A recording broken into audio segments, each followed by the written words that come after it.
Okay, we'll start. Good morning all.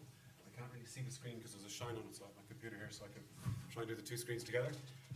My name is Stuart G, and I work for Climate-KIC. Just in case you don't know what Climate-KIC are, we're one of the organisers of the event, and we're Europe's largest innovation organisation working on systems transitions in cities, states, regions, and with companies all across Europe and around the world. And we have a partnership with the Department of Agriculture here in Ireland. So if I overstep the ambition of Ireland here when I'm talking, I'll get reined in quite quickly. But I suppose that's our job, it's Climate-KIC. Okay, so that's Climate-KIC. So the session today, going to do a quick presentation on the work we've been doing in Ireland over the last 18 months or so on carbon farming. And then we'll have a panel discussion with some of the members of the working group. And then we'll have an open Q&A for the last 20 minutes or so. Okay, and we'll have some, hopefully, interaction during the panel discussion through Menti and that as well, so have your phones ready. So what we're going to do is just consider the approach that we're taking in Ireland, identify the barriers and opportunities through the panel discussion, and some key recommendations hopefully that we can take out of this going forward. So, Ireland's challenge. So, some of the people in the room I know will be very familiar with this, others maybe a bit less so. So just to say, what we're really talking about here is something very context specific. That's where we started with in Ireland. And just to give you a little bit of the flavour of the Irish context. So we have about 133,000 farmers. This is reducing over the last 10 years, by almost 5%. Over 65% of them are livestock farmers. So a lot of the stuff we've been hearing this week is about soil carbon and tillage and arable land in Ireland. It's about grassland and it's about livestock, predominantly. We export 90% of what we produce in Ireland. So just let that sit there. It's a lot. It's worth about, I think it was actually more than 17 billion last year, equivalent to maybe 18 or 19 billion. But we've hit record highs in the last few years on our export value. So it's massively important to the economy as a whole, but to the rural economy in particular. So we have to hit that economic and the environmental bit. In terms of our emissions profile, 63%, so you can see on the side there, 37, nearly 38% of our national inventory comes from agricultural emissions. So most countries in Europe, that's around 10%. So we're quite different than most countries. 63% of that is from livestock. So enteric fermentation, manure management. It's a big problem that we have to tackle.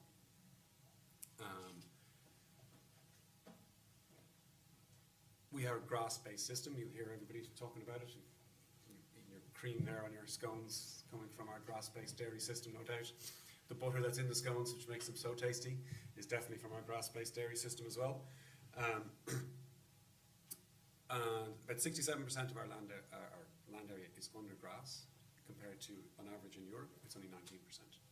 So we're very different. We have a very specific context in Ireland. And from the LULUCF side, we're a net source of emissions at the moment because our forestry sector is kind of maturing. So we're a net source there.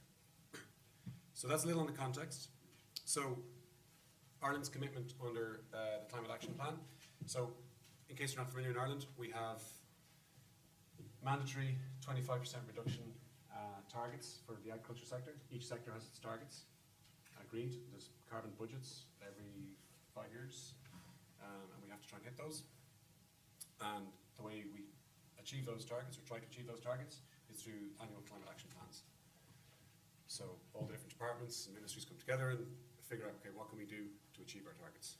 So one of the things in the Climate Action Plan is to develop carbon farming as an enabling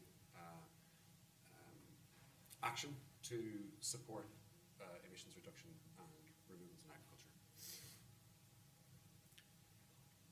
Sorry, am I still in the... sorry, what was the next one? So, why do we need a framework? So, this one here.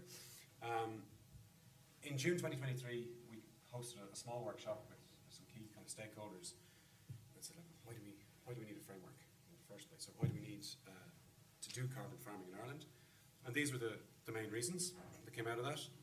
So, decarbonise the agriculture sector, fairly straightforward, and achieve our national targets. Protect the environment, looking at financial diversification for farmers, so income for farmers, to move towards a sustainable food system. So Ireland's agri-food strategy to 2030 is, like, its overall ambition is to make Ireland a global leader in sustainable food systems by 2030. And a means of ensuring a new business model for more sustainable land use, and make environmental action economically viable. So that's why we're doing it.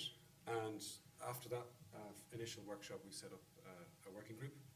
And the members of the working group, most of them are in the room, and some will be on the stage later. So we have the Department of Agriculture, obviously, we have the Department of Environment, we have Board BIA, which is our kind of food marketing board, but they also run our sustainability scheme, certification scheme. Teagasc, who are research advisory education board for farmers.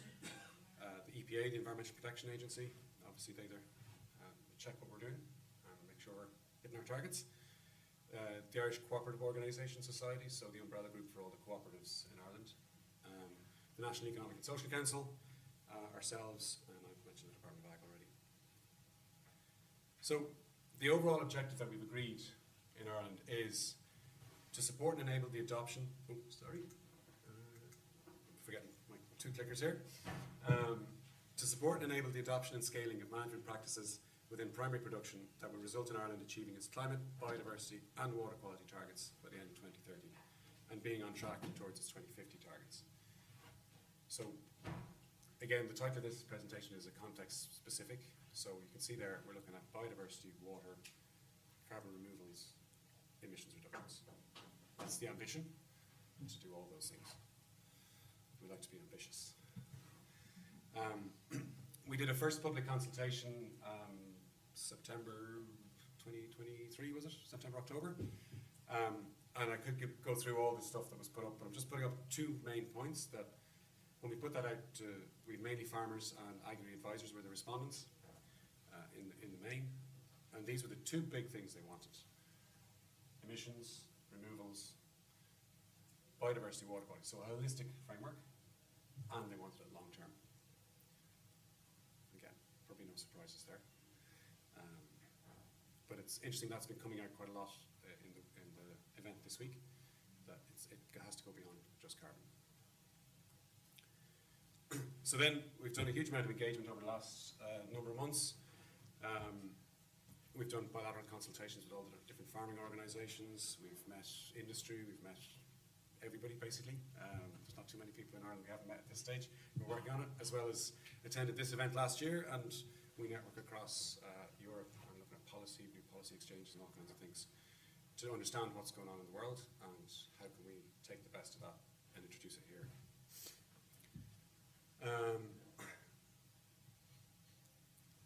Sorry. I keep forgetting to click on these ones. Sorry. We're also, members of our working group are very heavily engaged in the expert working groups on the CRCF. And obviously we've got the Department of the Environment represents Ireland on the CRCF, and we've got Teagasc who sit on some of the expert working groups, and we have ICOS sit on some of the expert working groups from a farmer perspective across European farmers. So we have lots of engagement and continuously looking at what's going on. So that's on the European side. On the national side, we have an awful lot of really brilliant building blocks in place here to make this happen. So Ireland has, I mentioned earlier, Orange and Green, which is run by Board BIA, which is our national sustainability assurance scheme. So we've got about, I think it's 55, 60,000 farmers on that, and they have emissions data updated every 18 months for their farms. Not carbon removals, but emissions data. Okay, so we have that data, and it's to a very high standard. We don't have carbon removals data yet.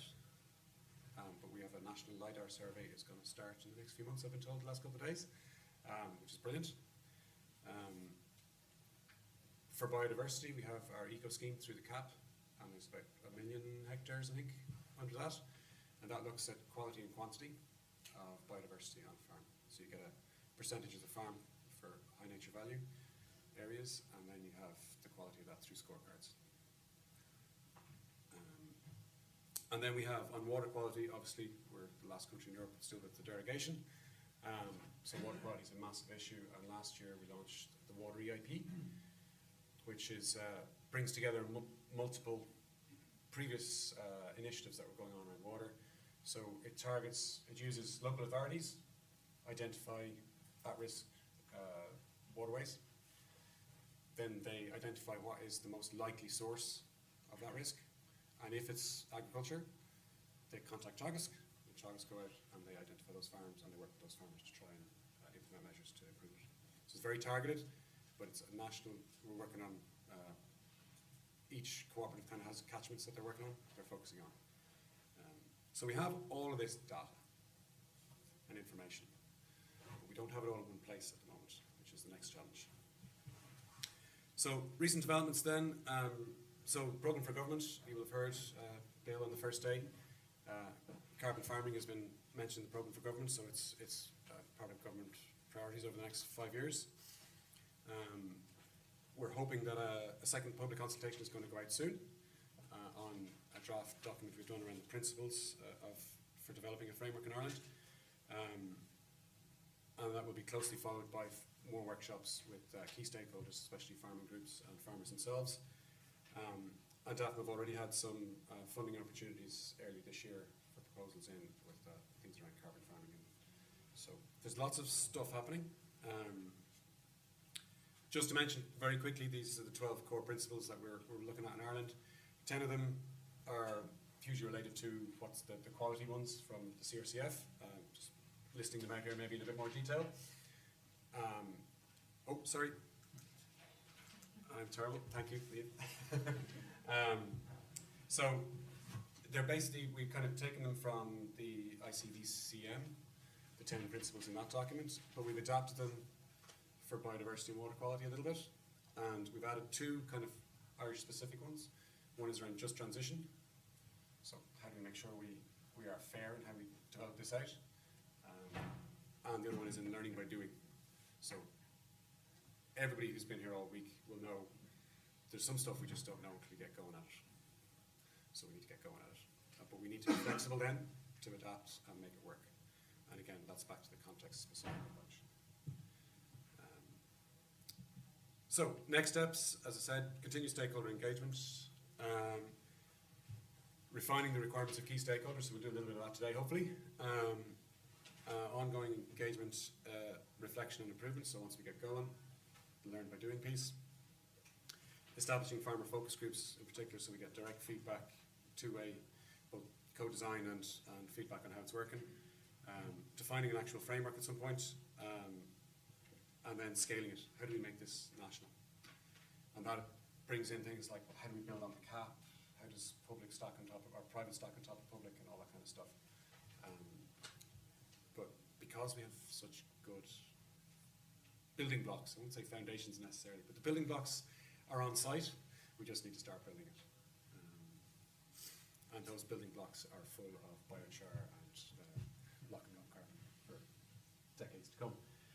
Okay, so I am going to stop. I'm not too far off. It's supposed to be 15 minutes. I think I'm doing pretty good. I'm going to invite John up, and John is going to invite up, I'll introduce John Manzi, and he can introduce everybody else. John works for the Climate Change and Division in the Department of Agriculture, and he's going to moderate the panel discussion. If I can get that there. Oh yeah, thanks for it. It's just, is there... No, I don't need questions. You don't need that. In terms of questions coming up? Yeah. Morning everyone, thanks very much for attending, and we welcome anyone tuning online as well, and be very happy to have your input through Menti, something that can help us in what we're doing. So as Stuart mentioned, thanks Stuart for the presentation. I'm working with the Department of Agriculture in climate change policy, with particular interest in carbon farming, and working as part of this group. So we're delighted to have some colleagues, collaborators along to have a chat on this panel discussion. So Donal, if you might like to come up, Niamh, Niamh and Bernard, to give us a bit of a representation of the working group we're involved in. And I'll ask them first maybe to introduce themselves, tell us all a little bit about what they're doing and what they've learned in the last while on carbon farming, maybe some take-home messages from the summit so far. So thanks very much. Donal, do you want to go first maybe? Yeah, you can hear me. Yeah, okay. So I'm Donal O'Brien. I'm representing here on behalf of Teagasc, and I'm on the working group, on the national working group on carbon farming. And yeah, I work as a research officer in the environment side in Teagasc, and I've been involved, I'm involved in a number of projects around carbon farming, and I suppose working with students in that area. And yeah, I suppose what I've maybe taken from an event like this, you know, at a European level, I suppose, and from the work I've been doing here with this project led by France, I guess, is the different contexts, different situations, conditions in Europe, and how one is trying to reflect those in a European carbon farming framework, from grasslands to peatlands to forestry, from smalls, part-time beef or tillage farmers to your larger, more full-time dairy farmers, and I guess the challenges around that and the questions that has, I suppose, generated in the last few days. So that's what I've taken from the conference. Yeah. Thanks, Donal. And somebody who collaborates with you, Niamh, from the Livestock Institute in France. So we're delighted to have you. Do you want to talk about what you do? Hi everyone, I'm Anaïs Lotte from the French Livestock Institute. I work at the Climate Department and especially on European projects.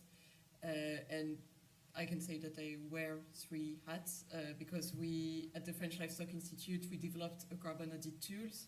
We built a method in the frame of the label Back Carbon for the livestock farms and in the frame of the live carbon farming projects with Teagasc also. I work as a project developer to involve farmers in carbon certification processes. And what can I say from the summit? I think an issue that has been raised quite a number of times is the clarifications needed for the buyers of carbon credits and the different types of fundings that can help to support farmers. So in offsetting public fundings, I'm still looking for the answers, but I'm glad that the question has been raised and that has been heard by the European Commission. So I hope we will have answers in the coming months. Yeah, thanks, Anaïs. Yeah, certainly it's becoming a bit clearer for us the need for the likes of blending finance to make things happen going forward. So next we'll have a colleague, Bernard Harris, who works in our division and is also farming background as well. Thanks, Bernard. Yeah, thanks, John. Bernard Harris. I work in Climate Change and Bioenergy Division in the Department of Agriculture, or the Ministry of Agriculture within Ireland. I suppose my role here is to facilitate the development of policy to guide this whole new area around carbon farming. I suppose from two aspects. One is on a European level, engagement with the CRCF in relation to how it develops, both from the regulation to how the methodologies are developing and how they can potentially impact Ireland, and how they can facilitate Ireland in terms of implementing certain activities. Secondly, I suppose there's a commitment, and Stuart referenced it, around the implementation of our climate action plan. And carbon farming is seen as a potential enabler. I use the word potential because there is an opportunity there, and I suppose it's for us to harness and to identify how we can best develop policy that will suit Ireland's conditions and implement potentially long-term a policy whereby it will support our farmers, but also how we can engage with our farmers to deliver that.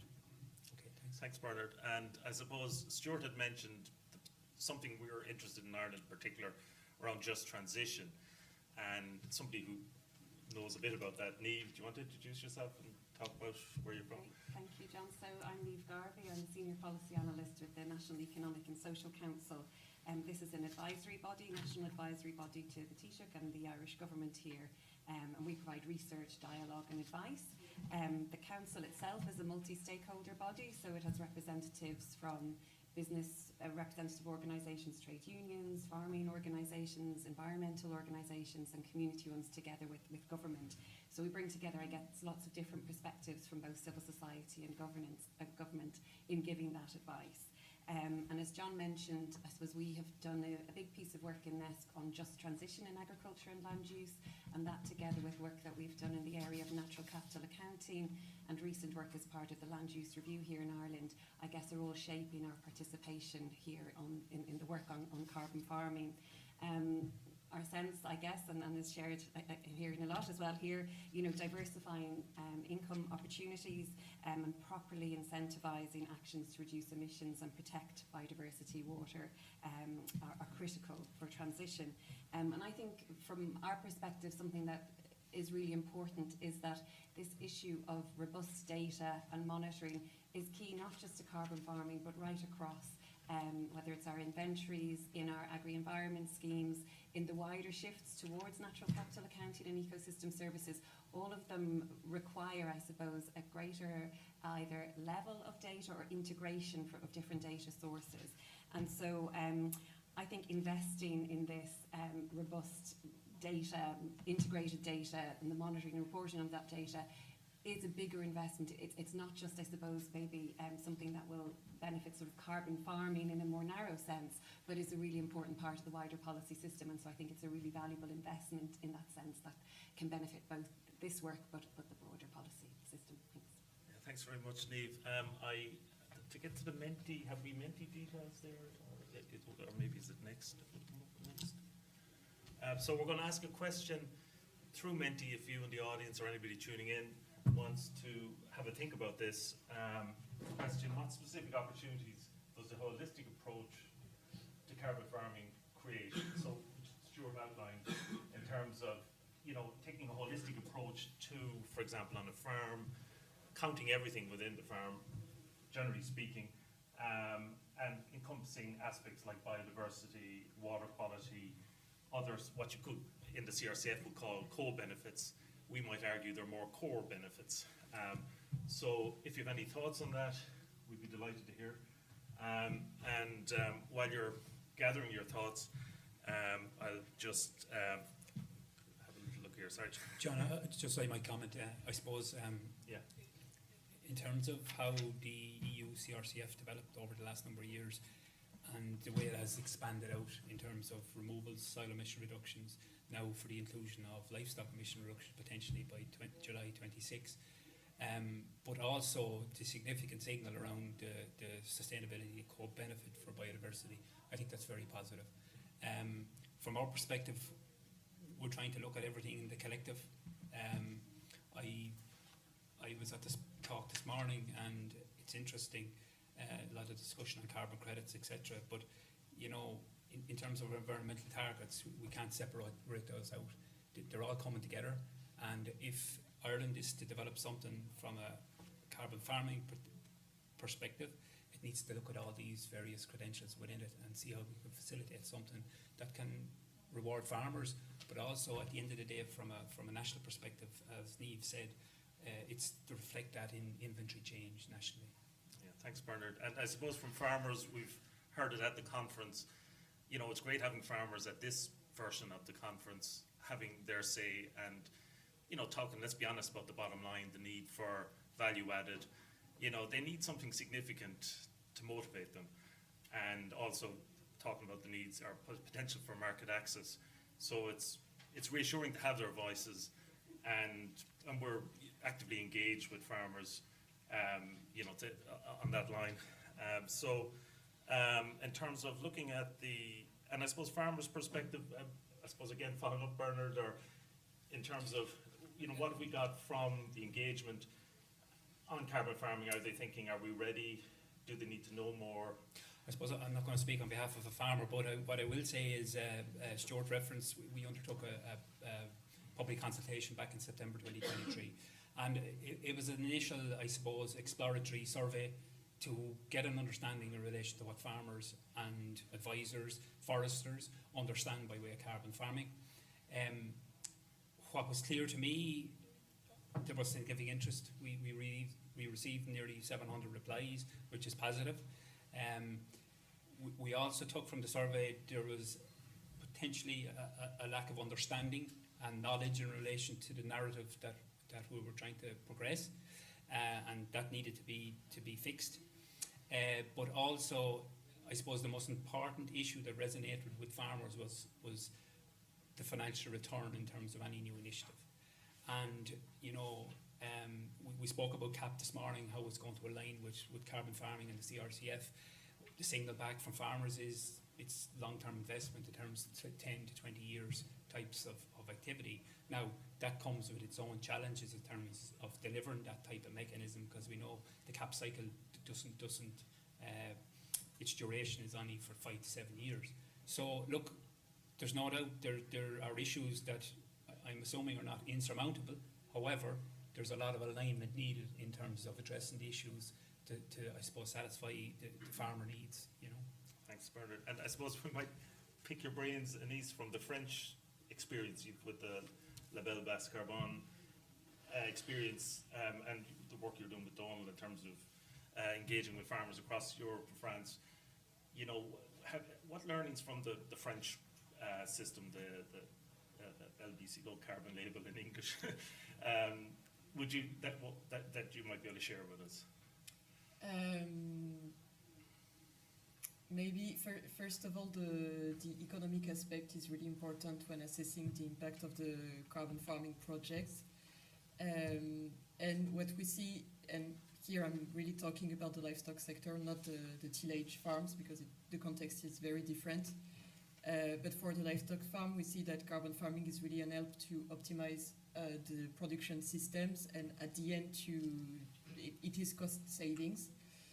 And by seeing this, there is a risk, and for example, the European Commission talked about the additionality, and if with a partial budget we can assess if the project is additional or not, but we never talked about the risk taken and try to put a figure on the risk taken by the farmers. So it's what we try to do in the live carbon farming project is trying to assess, depending on the targets you have and if they are ambitious or not. A very concrete example, but reducing the age at first calving by 6 months is a very ambitious target.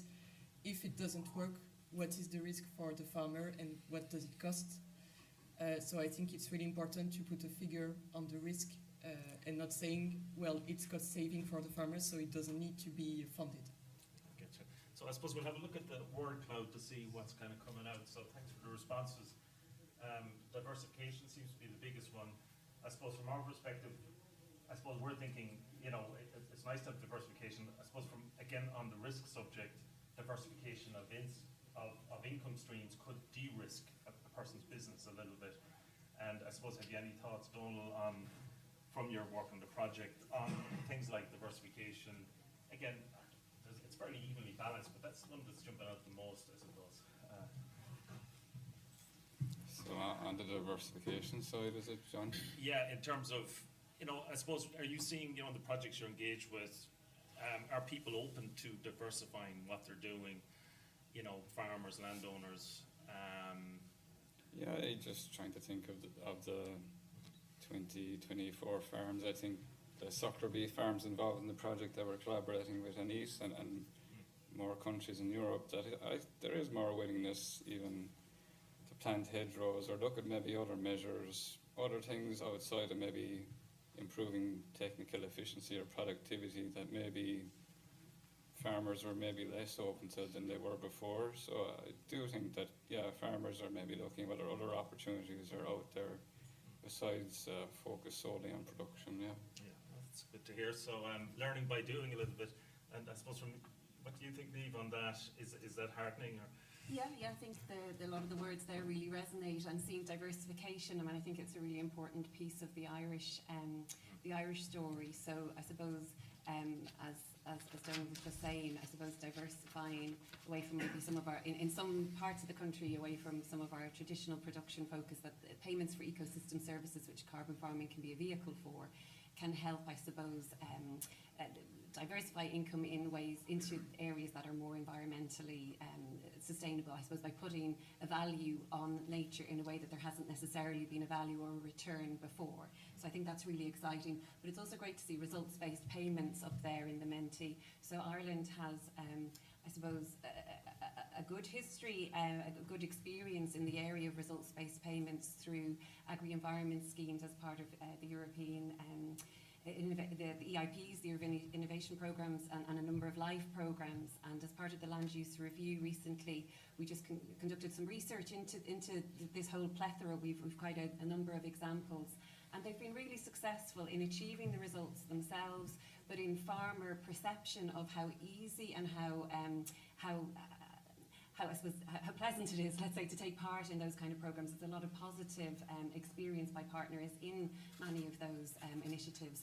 And I think, I guess where it is at the moment is a sense of many pilots which are being scaled up now through the ACRES programme, but they're still at sort of a limited reach at the national level. I think something like the carbon farming framework is an opportunity for that scale up to an even further level, and doing that stacking that Bernard and Stuart mentioned, that, you know, stacking through our public payments, and then making opportunities potentially on top of that as an additional layer, private finance to come in. And some of the LIFE programmes have illustrated that as well. So the Wild Atlantic Nature LIFE programme, you know, it's demonstrating, I suppose, how you can bring different strands of financing, I guess, behind a sort of results-based outcome. So I think there's lots in Ireland to learn from. Origin Green, of course, has already been mentioned, in AgNav and so on. But I think there's lots that we have here that we can bring together under a more holistic programme. And stackable is a word I like, in terms of the idea of, you know, if you're in acres, which has been very successful, over 1 million hectares of land has come in under, but it tends to top out at maybe 7,000 or 8,000 euros per farmer. But if this can be compatible and stackable on top of that, for example, farmers will start to get interested rather than compete with it.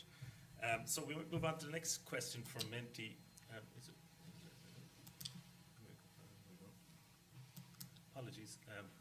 Somebody to move us on? Yeah, thank you.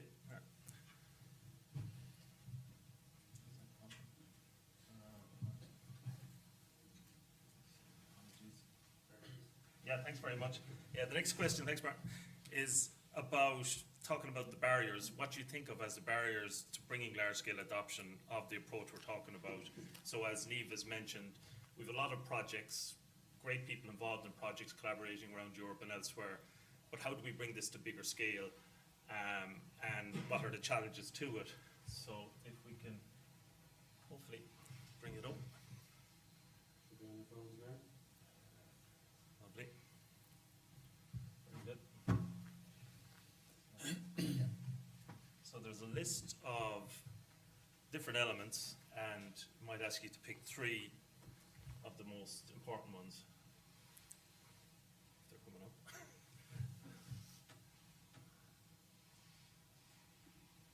You probably have access on your phones, apologies. So just to list them out as data management, advisory, extension services, farmer, landowner apathy, unsupported policies, unclear market demand, you know, who's going to buy and how much will they pay, unclear, inconsistent communication, transparent governance, cost of MRV, clarity on rules and regulations, especially on ownership of outcomes, too bureaucratic, the question of additionality versus maintenance, and other you might specify.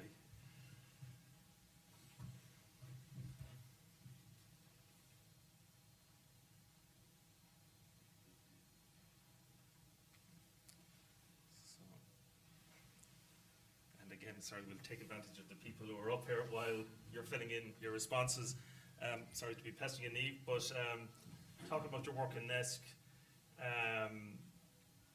you know, how have you found it engaging with farmers around the country and rural communities in this space?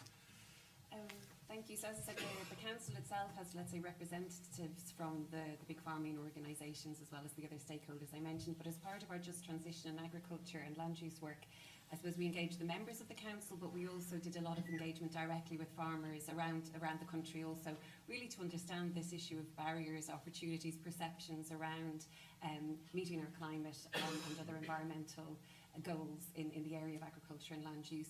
And we found it inspiring, actually. So there has been, I guess, a degree of frustration, a sense of being under attack. That's certainly something that farmers have been experiencing.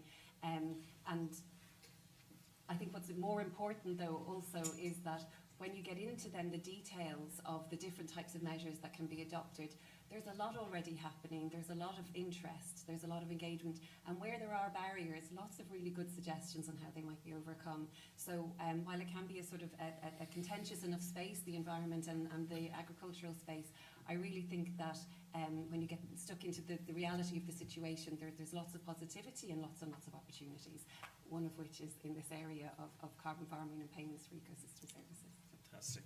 And I might ask you, Donal, thinking about some of these, again, MRV, monitoring, reporting, verification, is a big theme in the conference, and, things are moving along stronger in certain areas.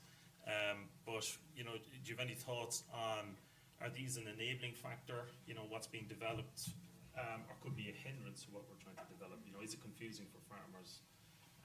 Any thoughts? Yeah, I guess maybe short answer is probably a bit of both. So I guess I see MRV tools like AgNav as enablers that farmers that are interested want to know about this. They can use them types of tools. So just for those who are not familiar with AgNav, it's a digital sustainability platform that's being co-developed by Teagasc, the Irish Cattle Breeding Federation, and Borbia, and with the support of the Department of Agriculture as well, that provides farmers with verifiable data that could be potentially relevant for carbon farming schemes or initiatives going forward. So it brings together, I guess, the Teagasc infrastructure, or the ICBF infrastructure, Teagasc LCA models, and generates carbon numbers or sustainability metrics used for, I suppose, largely grass-based livestock farms up to now that have been quality assured through Borbia. But it's also bringing in more systems now over time, like tillage farms and sheep and pigs potentially as well. So I suppose farmers can use this tool to see how they're doing in terms of their, I suppose, green KPIs. If they're, want to seek the information or need information, they can make their own plan or action plan within the tool, and then they can monitor or see progress over time. And I guess it's still quite a new tool, so we're still working on it, and it's learning by doing, like Bernard said. So I'm sure we'll develop it over time as well. And I guess maybe one obvious fear is that maybe farmers might see this tool as some way of checking what they're doing or potentially regulating what they're doing. So that they might have concerns around that side of things, or maybe other things might be that it could be used in some sort of a bonus scheme, where there can be sometimes issues with some farmers maybe feeling a bit aggrieved that why aren't they getting the bonus, or somebody getting a bonus that's actually I should be getting. Or I think there are potential risks with those types of tools that could be a barrier. Yeah, the Holy Grail. Excellent talks this morning talking about the importance of data.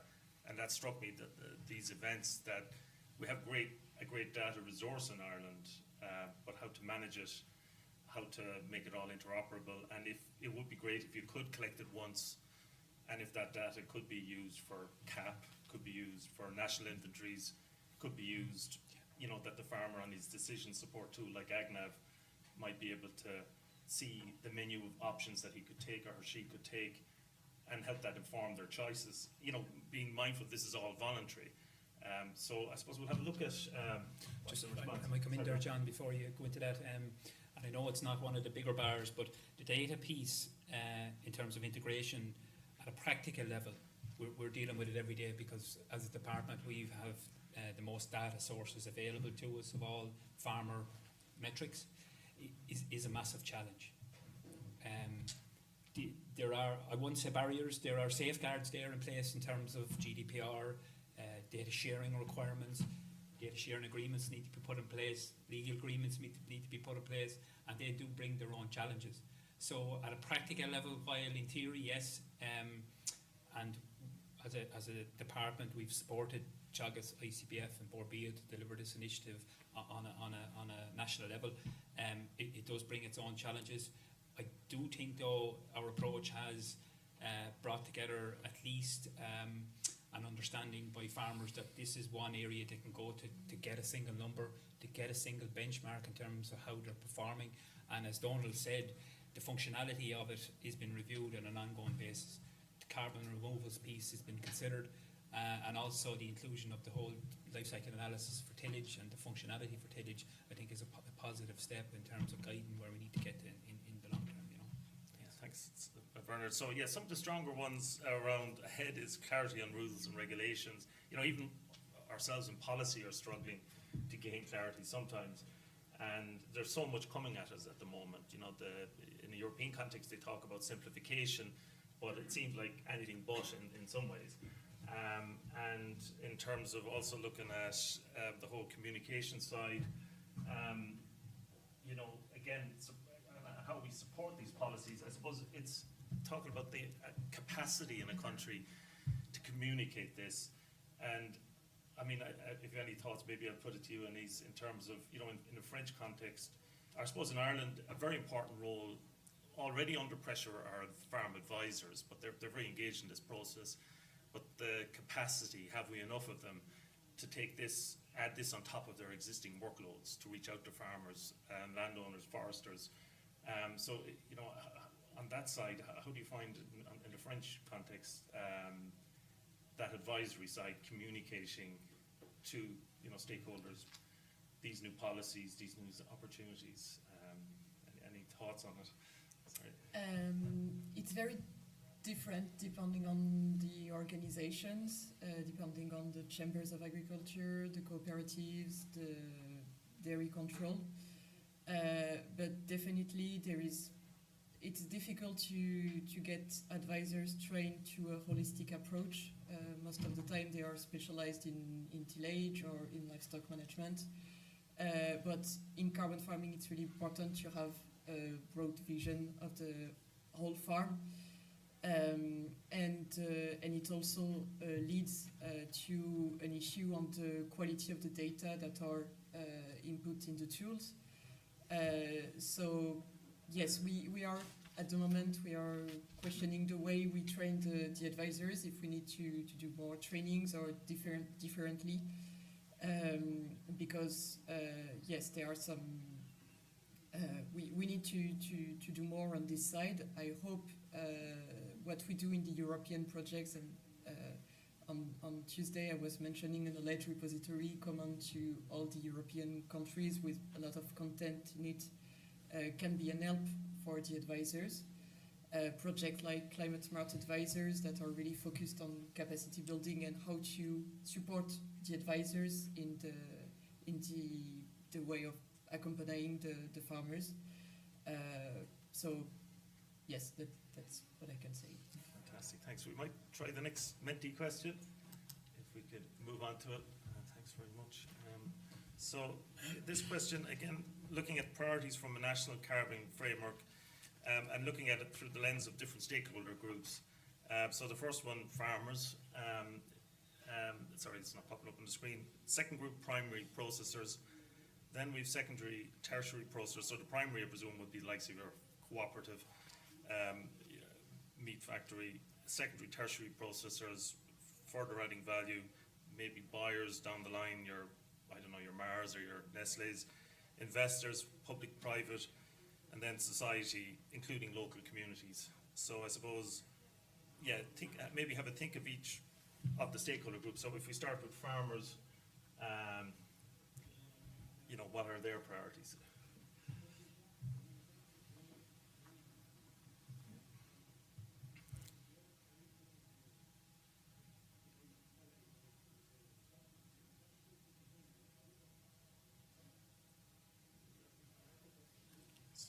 Pest you again, Bernard, while you're thinking of that. Just taking, you know, a perspective of, if you're a public investor, you know, what does the Irish government need from this framework? You know, what can it add? Look, I think from our discussions with industry and private investors, I think confidence is the big one that's coming through. About a confidence to invest, confidence to trust the system that's going to be developed, to ensure that whatever is delivered has the integrity to stand up to any potential scrutiny, whether it be greenwashing or any, I suppose, untoward claims.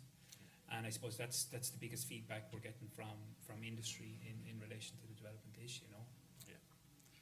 Yeah, and that already, you can see on the Menti already, things like clarity, you know, transparency, you know, simple, you know, sometimes you can't make things totally simple, but the idea of something that you can relate to, I suppose that's in your language, that you can, you know, there's lots of controversies about different words for different things, I won't even mention them, that you need to speak the language of the stakeholders. So I suppose, thanks Bernard, I might go back to you, Donal, on working in European initiatives, you know, from policymakers, scientists, as a scientist yourself, what would you like in the framework? Oh yeah, I suppose obviously you'd like to have very good rewards or incentives for the farmers, I suppose, to be granted through the framework, but that'd be just from my own perspective maybe, but maybe from your perspective or the policy side, I guess I guess maybe Bernard said about encouraging people or encouraging your primary producers to adopt the actions or practices to reduce their emissions or to sequester carbon with the overall goal then of contributing to the mitigation of climate change. And how to do that then in a way, I guess, that's environmentally responsible, economically viable, and doesn't compromise other objectives like food security, social well-being, etc., and the wider sustainability objectives, I guess. So it's a big challenge, I guess, on the policy side to I suppose, do all those things. And I guess another thing maybe that we've spoken before about is on the additionality side, I guess showing that these things are going above maybe the standard practice or standard activity in your area. And as well as that, I guess, is there actually a need or something to encourage some financial incentive needed to, you know, get that additionality? I think these are things I've taken away from the frameworks and our own work. And then on the scientific side, I guess, you know, surprised that maybe around guidance or clear guidance on baselining, how to establish baselines, how to quantify the impact of carbon farming practices, I guess is always a question then. So maybe on my own side, looking at soil carbon, I suppose questions around, is it necessary to do field measurements? Is modelling sufficient? Is it a hybrid approach? I suppose what tier, or I know getting into jargon now, but how, I suppose, how detailed does it need to be? Is it, you know, basic, simple approach you're looking at to give indicative figures at a broad scale, or are you digging down to advanced tier 3, you know, complicated models or measurement? And I suppose the costs associated with doing that and what are the benefits? And I guess then, yeah, I suppose, I think that's maybe no surprise.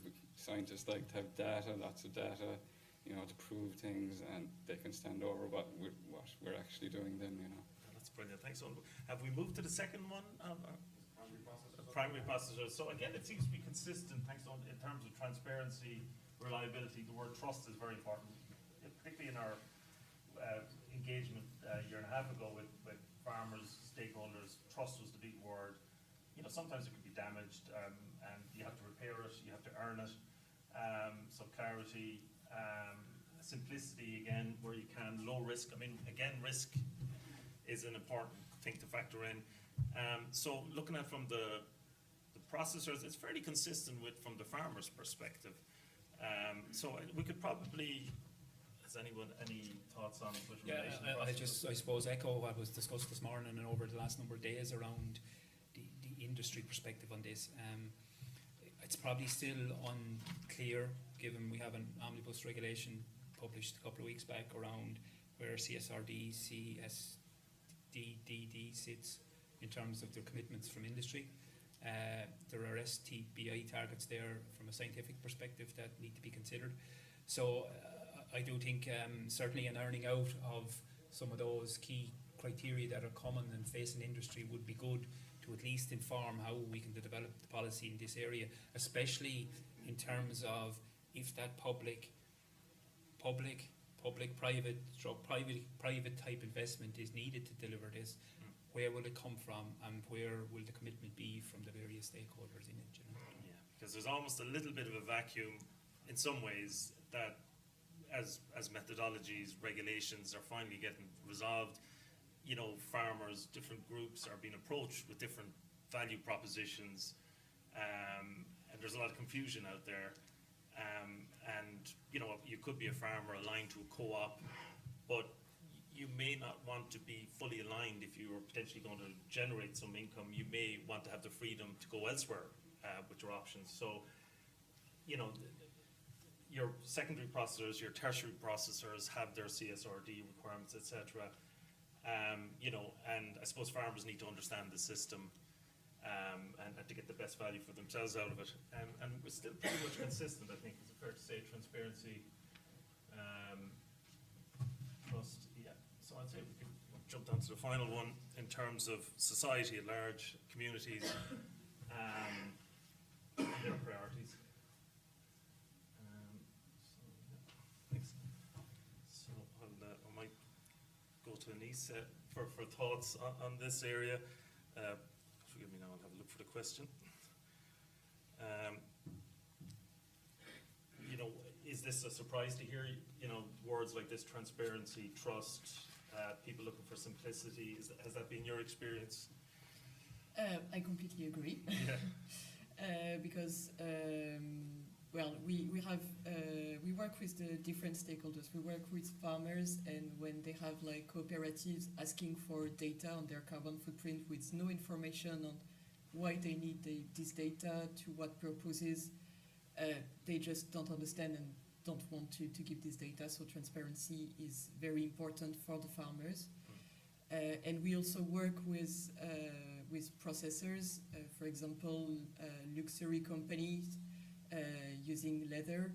And here, so it's the first time we worked with this type of company. It's not agri-food companies, but we need to put an allocation on what is the carbon footprint for the very specific product, which is the leather. And here again, we need to be very clear on what is going in the agri-food chain or what is going to the leather chain. So here again, we need methods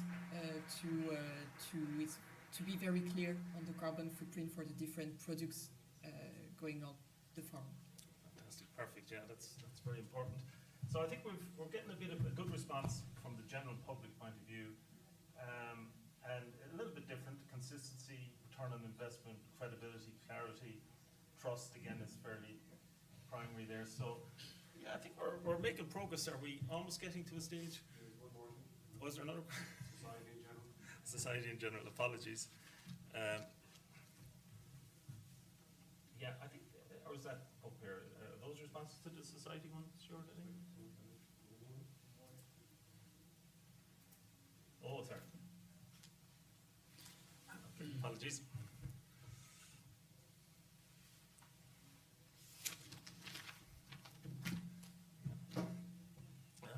While we're waiting responses, anyone want to throw a quick comment, a burning comment you might have from the room before we get on to the panel discussion in a few minutes?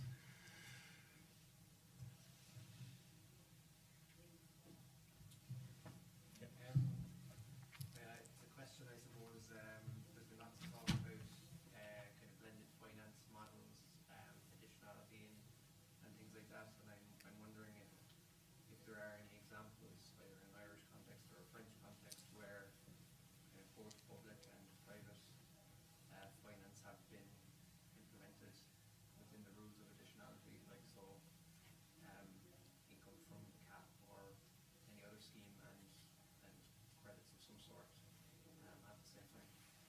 I suppose, well, just in the discussion this morning, there was reference to agroforestry as an area which is funded through CAP for, I suppose, planting your trees and setting it up. and the methodologies being developed linked to the CRCF. You know, one of the methodologies allows the claiming of credits from carbon sequestered by those trees, and additionality. You know, so it's been, you know, rubber stamped, it seems, through the expert groups. You know, well, it's not there yet, but it seems open to that. Yes, the trees were already planted maybe 2 years ago, but if a scheme is up and running, any new carbon sequestration by those trees, you know, is being developed. So I know some people might argue on the additionality, but that's looking like it's going to be in place. I mean, have anyone else other thoughts of schemes? France, Ireland? In the label by carbon, it's possible to get money from the cap for agroforestry and by planting trees and getting carbon credits for it. And I don't have examples of funding for the same type of credit, private and public. For the moment, we do not have this kind of fundings in France. And to be fair, it's limited in terms of what we have. Now we do have a woodland environmental fund, obviously is co-funded with industry and public investments. So I suppose it's a starting point. It's not a perfect model that would reflect where we need to get it, but certainly is something that has been developed. And it's interesting from it. The uptake to date has been low. There are other colleagues here who might want to comment, but essentially it's an initiative been developed, and yeah, it's hard to decipher why. I suppose the interest hasn't been there in terms of the uptake, you know. Yeah, thanks very much. Do you have any comment on that, Shane, maybe on the WAF or thoughts? Or William, sorry. Yeah, just more general question. Just wondering what your thoughts were. Is there a symmetry between the rewarding mechanisms for the carbon sequestration? How does that tie in with the country's commitments with regards to major restoration commitments that we've made? Just wonder what your thoughts are. Is there a symmetry where both could merge? I might put it to the panel. Does anyone want to take that one? Yeah, look, I suppose there's interlinkages with the MOD. In terms of the NRL, the commitments under the NRL is to deliver through primarily state land. But obviously it will go towards our national inventory. In terms of removals themselves, it all goes to the national inventory, essentially. So if, as you know yourself, and I think I was referred to in a couple of slides, any removals, soil emission reductions, potentially livestock emission reductions in the future, any changes in those inventories will be reflected at a national level, because agriculture lays outside any compliance market per se. So I suppose to answer your question in short, there's symmetry that they all have to meet their own individual targets. Thanks, Bernard. I suppose we can have a look at the last Menti on the public, if that's okay. We can get back to the panel discussion. So, yeah, again, this is interesting, the different priority from the general public. Biodiversity jumping out, no greenwashing, which is ecosystem services. Again, not greenwashing, sustainability, transparency, simple language. So, just transition. So, you know, it just shows you, I suppose, the general public, you know, are very sophisticated nowadays, and really do interrogate these new initiatives, and, you know, and put them under test and scrutiny. So, Niamh, would you have any comments on that? Is that? Yeah, for sure. Yeah, I think from a sort of society at large perspective, I mean, it's not surprising. I think it's important seeing there that environmental integrity in this broadest sense, not just climate action, but biodiversity, I put water quality and so on in there as well, are important to us. And I think that's a welcome element of Ireland's approach in this area, that we are seeking a more holistic approach that is taking biodiversity, water quality, etc. into account, not just as sort of co-benefits, but as core things that we need to achieve. And I think this reflects the fact that in the past, you know, activities such as tree planting have happened in the wrong place for the wrong reasons with negative results. And so it's really, really important that we have this broad sense of environmental impact, as if we are if carbon farming is substantially going to, I guess, change the incentive structure behind the kind of activities that we're doing on our land, it's really, really important that they, I suppose, that they have this wider perspective in mind to avoid sort of unintended negative consequences. So I think that's really, really clear coming through there. I think it's also kind of interesting when we get to the issues that were here on the barriers, the additionality, but also, you know, recognising maintenance is really, really important.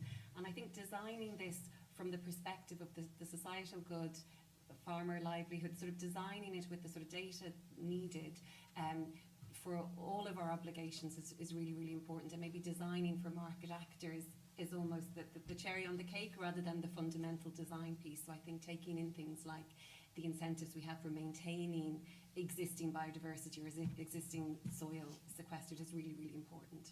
Yeah, and that's, we could probably, can we nearly go to the floor, do you think, Stuart, to be on the... Just if you have a question, stick up your hand, because we're live streaming, so if you need a mic, or something online can hear you. Do you want to join it up here, Stuart, or are you happy going around with the mic?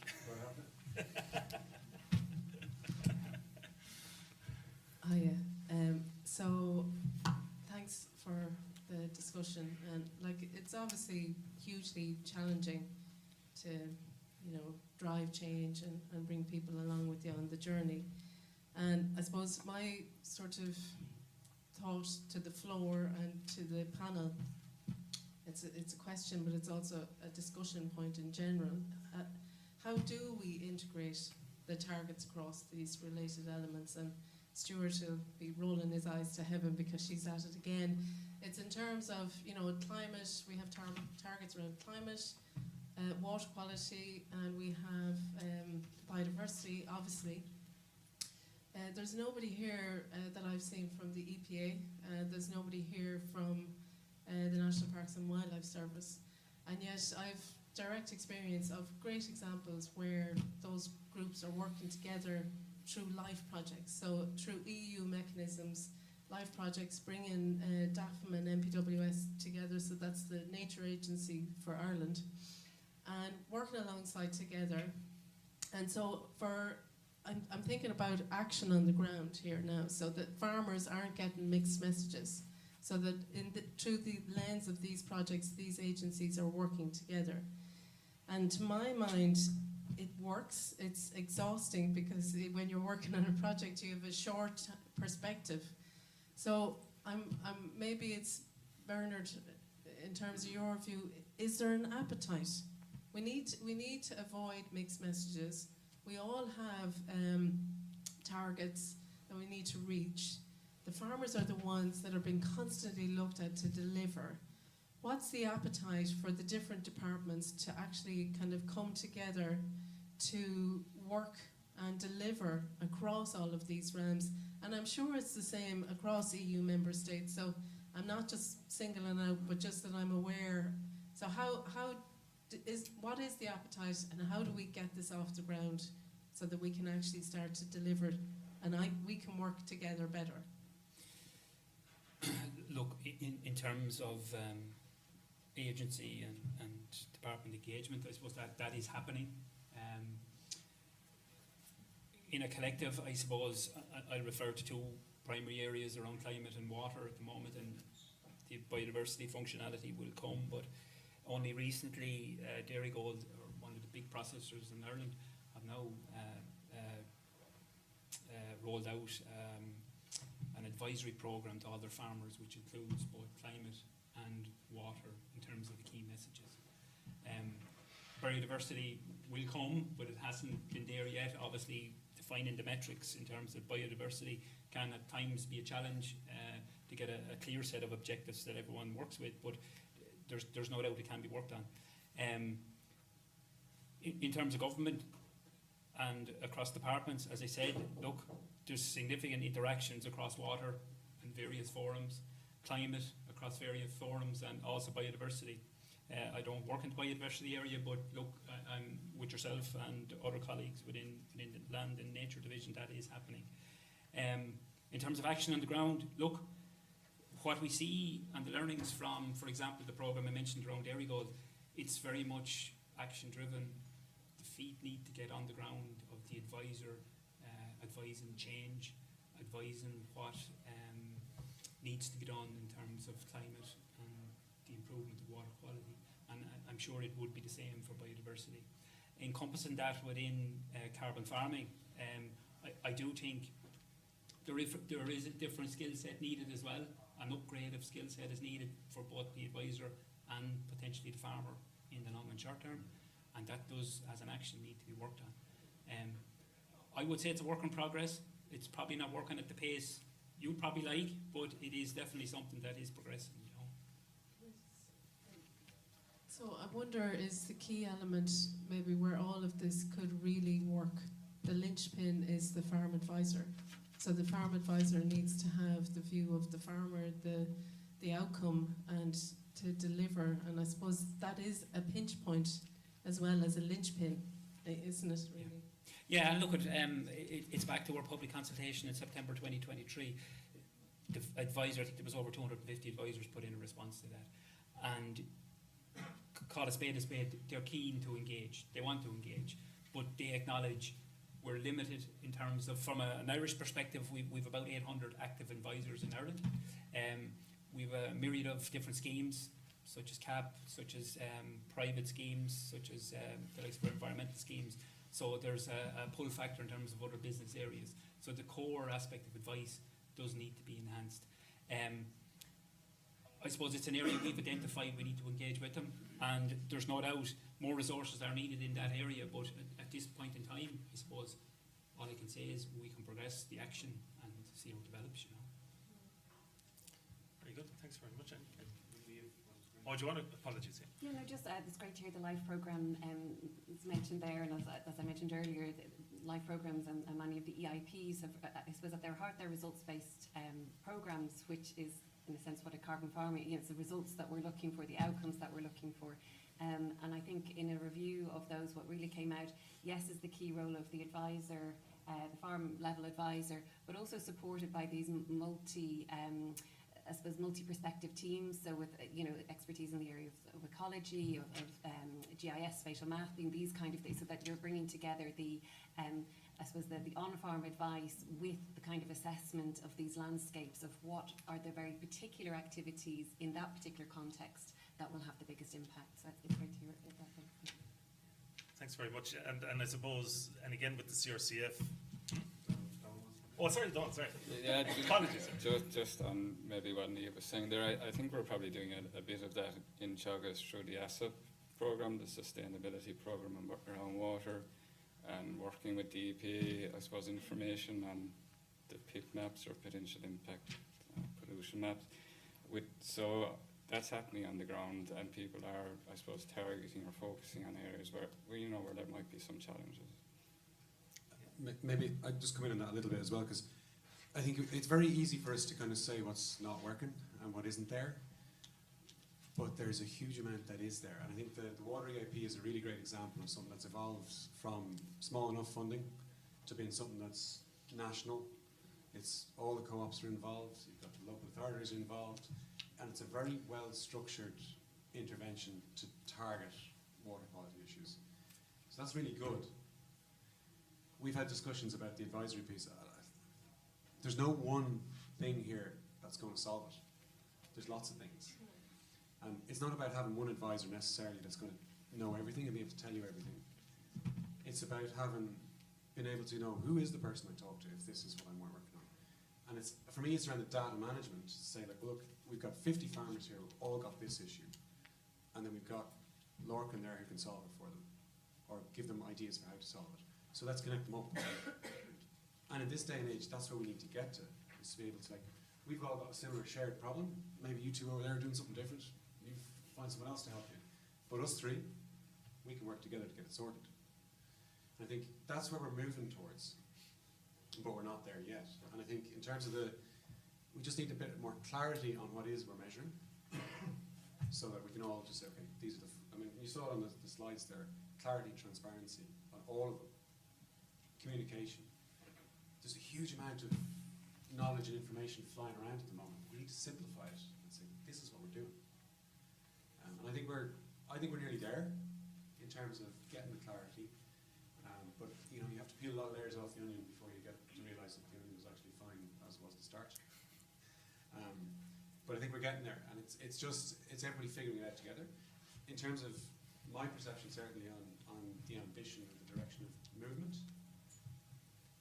the ambition is there to do all this. The pace is more difficult. I think that's, and maybe that's a commitment issue or whatever, I don't know.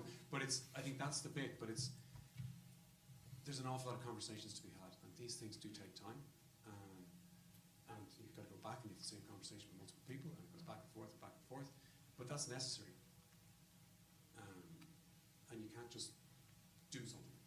There's a lot of, if we had 100 or 200 million tomorrow, we'd still have to have a lot of consultation to make it work. That's the kind of point I'm trying to make. It's not that money is the be all and end all here. We need to do it together, and that takes time. But I think we're getting there. Sorry, I'll stop talking now. Yeah, thanks, Stuart. Anyone? Yeah, I'll take this.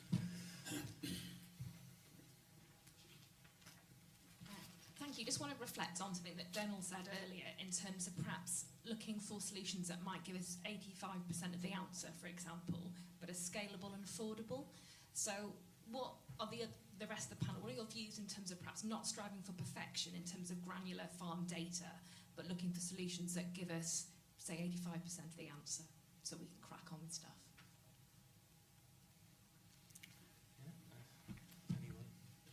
Look, I could start. Maybe the scientists in the room might be better to answer it, but I suppose, look, once there's confidence in the technique and the methodology that it can be delivered, I'm sure we'd be satisfied that the accuracy is okay and if the market is willing to pay for that level of accuracy, then look, we'd have confidence that it should be okay.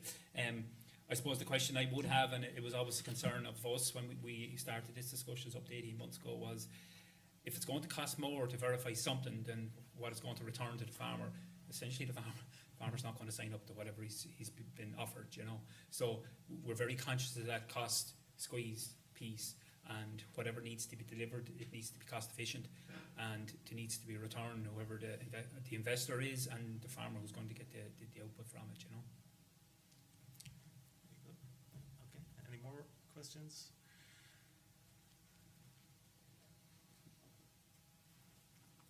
Thanks, Jane Shackleton. I'm an organic beef farmer in County Cavan, and I think over the past few days it's been mentioned a lot that farmers need to be at the core of this conversation. Myself, I'm looking for opportunities, and I don't see any at the moment in terms of practices over the past 30 years. We've been organic, we have agroforestry, we've forested a third of our farm.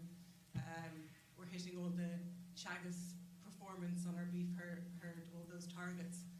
In terms of going forward, I would classify a lot of organic farmers as these pioneers, these innovators.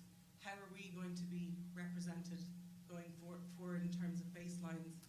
And are we going to just be totally disengaged with the whole process? Yeah, thanks for that. Look, I think the same issue was raised yesterday at a plenary around, and I think it was Carl Richard raised it around how are we going to deal with the early adopters such as yourself, who are already at a space where you would think everybody else needs to be with. And unfortunately, from the Commission's perspective, we didn't, or the crowd at least didn't get a satisfactory answer. I suppose from our perspective, in relation to what it's being considered that we should develop, if we can inclusively include the biodiversity piece, the water piece, if we can develop a mechanism whereby we can broaden out what we want to develop to add value to that, maybe or potentially there could be an opportunity there to look after that maintenance piece. But I can't give you any comfort in terms of how we're going to deal with it today, but certainly it has been raised with the Commission yesterday at the plenary, you know, and we'll be raising it ourselves and have raised it in the past ourselves in terms of that maintenance piece. Interestingly, in terms of the CSP and where Ireland sit within it, and I suppose it's to give clarity, and it's probably a question more for the Commission, actions under the CSP in terms of how they can be matched with private funding does need to be clarified, and how the private piece can intersect with a public sector fund such as an organic scheme. You know, in the short term, it's something that will have to be dealt with. unfortunately today I can't answer that question, you know.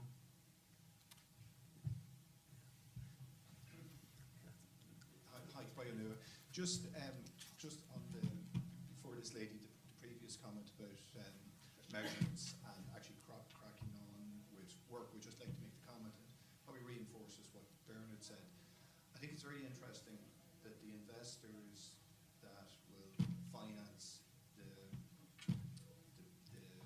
climate farming initiatives, the biodiversity initiatives, they measure their climate impact, their carbon footprint, their environmental impact, and generally they use a standard, something like ISO 14064, something like that. And it's not an exact standard either. So as they arrive to invest their money in what Irish farmers could be selling, and once the measurements are done to an equal level of scrutiny, that they do their measurements on in their own business, I think that they're satisfied to invest their money at that stage, and they don't. Their measurements aren't done to a absolutely exact standard either. So I think that that's a really good gauge that if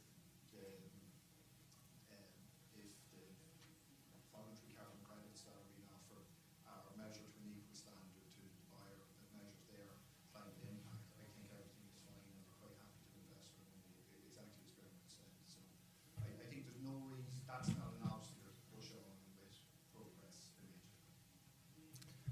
Thanks very much, William. And I suppose, again, as mentioned by the lady near you, that I suppose we need to safeguard against perverse outcomes. You know, we've heard stories before where people have cut down ancient woodland to plant trees under new schemes, under the auspices of carbon farming. So we have to very much safeguard against any perverse outcomes in whatever we develop and design. Any more questions, or Stuart? Maybe just a quick comment, just to say that there's not, you know, we're talking about carbon farming, fair enough, but there's not just one way to get paid for ecosystem services. You know, the state has been paying farmers to try to change behaviours for years through CAP. You know, now maybe you can question how successful it's been and all that, but it's there. You have processors who are paying sustainability bonuses for milk at the moment in particular. We've got some paying for beef. So there's lots of ways for getting paid for these things. It doesn't necessarily have to be some Google or somebody coming in to pay for ecosystem services. There's mechanisms there for doing it already. Is society willing to pay a premium for a carbon neutral product or a sustainable product? Yet to be seen. Some of society, I'm sure, is, but is that for our 90% of our products going overseas? Can we get that? Like a woodcut board B, yeah? I mean, they're good at selling stuff. So I think, like, it's not. Don't get tied up on there's one way of making an income from this. There's other ways, but for me, the core bit, if we know what we're measuring, we know what sustainability is, we've got good data, that data can be monetized. It could be monetized through green loans, green insurance, loads of things. That may not, for an individual farmer, add up to huge amounts, but across the agri-food sector, it could be billions a year in small percentage change in interest rates. So there's lots of things. Like we've had Friesland Campina to talk to us this week several times, and we had them in Ireland a few months back. You know, Dutch dairy farmers are very highly leveraged, but they were able to offer green loans based on good data. And those green loans are worth an extra €3,000 a year on average to a dairy farmer in the Netherlands in savings, because they're showing that they're moving towards sustainability. So there's lots of ways to get value once we get the mechanism in place for the data. And then we can figure out who's going to pay, how we pay it, make sure the public and the private can stack on top of each other, so the public maybe pays for maintenance. I'm not making any commitments on behalf of the public first here, but there's different ways of looking at this and working it. But for me, it starts with, what are we measuring? Make sure we have good data, it is interoperable, and then we can drive on. So that's me speaking, not the Irish government, because they can speak for themselves.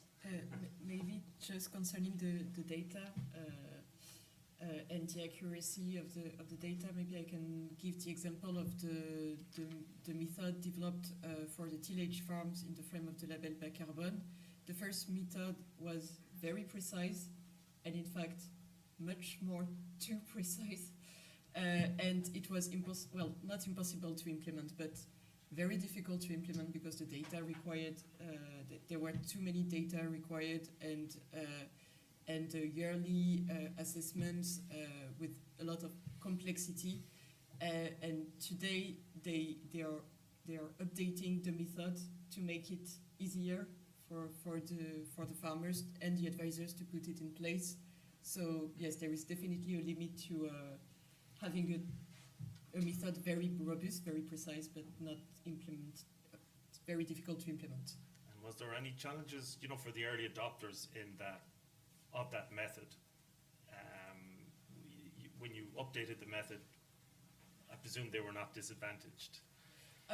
No, in that case, when there is an update of the method, we consider the first version of the method if it's the one that is the best for the farmer. Otherwise, we took the new version, so it's okay.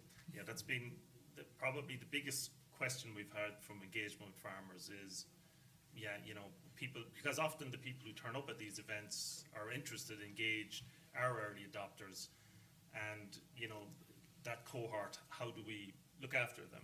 Because it's still hard to get satisfaction from the CRCF, even though the Commission, in fairness, talk about trying to reward early adopters.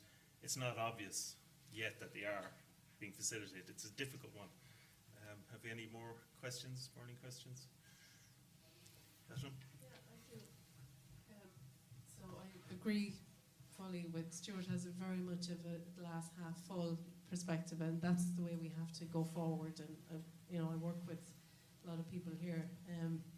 I'm just wondering, as sort of an outsider, and so I've worked a bit on ecosystem accounting. So at a national level, EU member states have to develop ecosystem accounts, and that's a statutory obligation now in Ireland. So we have to develop accounts where we know where our ecosystems are, we know the condition that they're in, and we can also develop carbon accounts. So the Netherlands have done some pioneering work on developing carbon accounts to inform actions about where the farmers would take action, to highlight the hotspots from an emissions perspective. So that same framework can also be used to inform actions for biodiversity and water. And one of the things, everybody's sort of aligned, that we're doing bits and pieces in different areas, and that speaks to me. It's been mooted as the way to track the changes for the nature restoration law. I wonder, is that a mechanism that we could align accounting for change over time, prioritize areas for action, and also, that it speaks to national targets, EU targets, and that the companies, importantly, can take that and squeeze it through the CSRD mill, which is about the area of impact for biodiversity, drivers of change for climate. So this, I'm just putting this forward. It hasn't come up at all in our discussions, and as a sort of an idiot on the outside, I put myself forward. Has anyone thought of this, or has this come up in your discussions? I should say I did mention that in my opening comments. I think maybe you give me time to do it after the first. But yeah, because I think what I was saying in my opening comments is that the data piece is at the absolute heart of this. But I was underlining that data piece is needed for many different areas, and something like natural capital ecosystems accounting, which is to say we have an obligation to do. If we have the core data and we can use it for many different functions, it's an investment worth making. But I know Bernard's also been talking about, I suppose the range of data sources we have and some of the complexity around data integration and so on, which I'll defer there. But absolutely agree that I think there's a huge opportunity for many different policy areas for sort of the robust integrated data in these areas. So glad that you raised that. Yeah, and I know Keane White's project, Farm Credit, is looking at ways of interrogating, disparate types of data using AI technology. So it's not beyond the bounds of reality, but it could just remove a lot of this administrative weight of, oh my gosh, we have to report on so many levels, and there's one accounting framework that could be the one ring, it could be be that, you know, ultimate goal to just save us all from administration. That you're going to say save us all from Mordor. Well, we did speak to the CSO guys who are working on the National Capital Accounting, and the data sets they use are not the best because that's all they have. So we're reporting to the highest standard we have at the moment, but they were very encouraged by what we were trying to do with Carbon Farm, and we hope to do with Carbon Farm because that will provide better data. And obviously we've got, well, I don't want to be announcing something that hasn't been officially announced, but I was told the other day that the National LiDAR survey is going to start soon enough, that the planes have been hired for the next 8 years or whatever. So hopefully that will give another layer of really brilliant data that we can use. But we have, I mean, Bernard was saying that DAFM has fantastic data at its fingertips. It's making it. It's making, yeah, but I mean. It's not coming through this freely available platform, so it's difficult. Not yet. Yeah. No, I know this. Don't tell me it is. Well, look, it's difficult, and I think I raised it earlier, I think, prior to when you came in, and yeah, look, it's something we're very conscious of, and look, within our own department, we have now a dedicated data analytics unit that are dealing with these issues. So, look, very conscious. There's wider data sets needed by, for example, EPA to do their water quality work, for example. Data sets required, by example, for Teagasc to deliver on AgNav functionality. So, unfortunately, everybody is requesting broadly the same thing in different forms and different times, and it's from a resource perspective, it's not easy at times to manage, unfortunately. Yeah. We need to get resources in. Very good. Any last question before we wrap up? Yeah, I think we're okay. So again, I'd like maybe everybody a round of applause for the panel.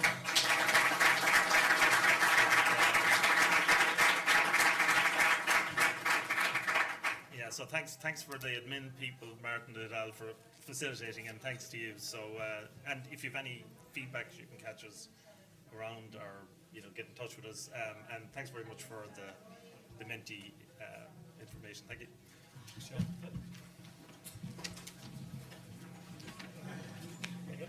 Yeah, thanks, Paul. How are you? Thanks for An E, and I'm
Vanessa, nice to meet you, Vanessa.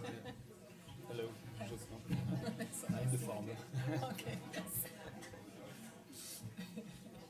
The non-professional presentator. Oh no, I'm sure you will do well.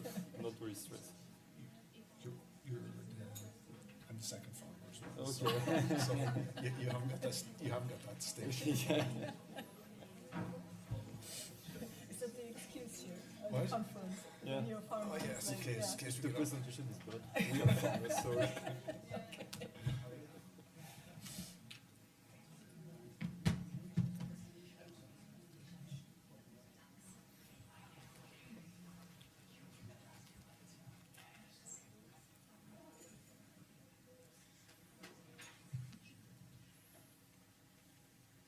Hello everyone. Welcome at this session titled Rewarding Mechanisms Insight from Farmers, Agri-Food Companies, Researchers for a Successful Approach. So we'll share what we've learned so far. And this session aims to contribute to the critical components of the CRCF directive, what financial incentive mechanisms and some other levers would be most relevant for concrete advances in carbon farming. So for these mechanisms to be effective, they must be adapted to the context and challenges of the main stakeholders. I am the chair of this session, and my name is Amina Galliano. I'm a Climate and Sustainability Director at DELOITTE Sustainability France. Just to introduce myself, with over 15 years of experience, I possess modestly a knowledge of agri-food supply chains and their associated sustainability challenges, including climate change, biodiversity, regenerative agriculture, financing, the transition, farmer support, ag-tech solutions, regulatory understanding and deciphering, and compliance. So the list may seem extensive, but actually it's on demand. I collaborate with stakeholders across the entire value chain, from farmers to and cooperatives to major international brands, including retailers and restaurants. From vision setting to the deployment of progress initiatives, I work with development teams to assist these players in developing sustainable, robust, and ambitious strategies, and in maximizing their contributions to future challenges. So I will now introduce our speakers. We have 7 speakers, but only 4 chairs on stage. So we are 3 other speakers here. I introduce you Lorraine Lebelt from Climate-KIC. Lorraine, after academic training in environmental policy and environmental science, joined Climate-KIC's team in Paris to work on innovation in support of climate action.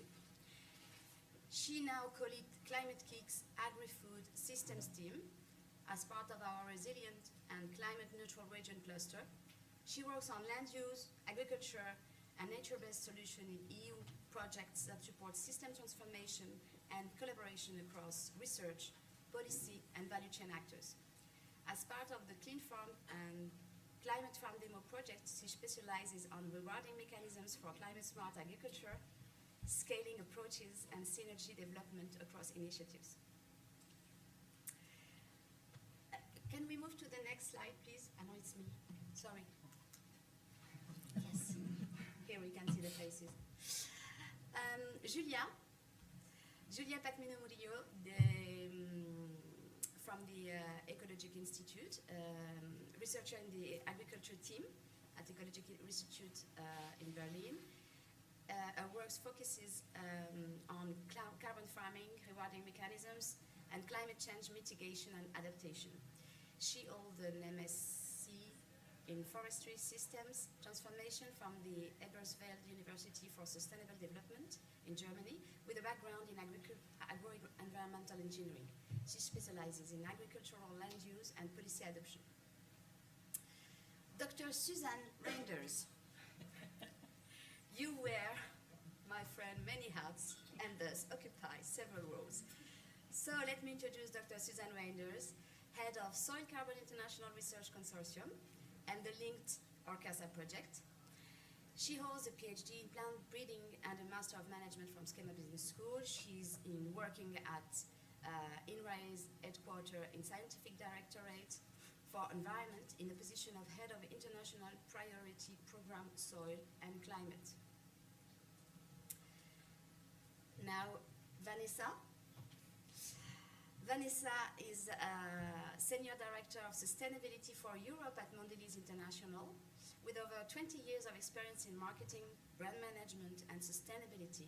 Vanessa stands at the forefront of driving sustainable and well-being strategies across one of the leading FMCG organizations. Her journey at Mondelez International has seen a transition from leading brand strategies and innovation to spearheading the company's sustainability and well-being initiatives in Europe. Her work embodies a strong commitment to enhancing corporate responsibility and embedding sustainability deeply within business practices, making significant strides towards reducing environmental impact and fostering well-being. William Butterly, CEO of Bionua, based near Dublin, a local, specializing in nature-based solutions for corporates looking to achieve net zero carbon goals and enhance their environmental impact. With a degree in agriculture and over 30 years of experience in the sustainability sector, William has a strong focus on quantifying the economic value of natural capital and on-farm carbon sequestration, as well as developing models that allow buyers and sellers to transact. Jocelyn Guinche. Jocelyn is a farmer, manager of the collaborative farm named Les Belles Filles in western France. His farm produces cereals, porks and beef, and he have a laboratory where he tests innovative practices well aligned with carbon farming. Thanks to all our speakers. For the agenda, you will see the sixth presentation of our speakers, and we will let 20 minutes for Q&A sessions, and then Suzanne will wrap up and conclude this session. Thank you. Lorraine.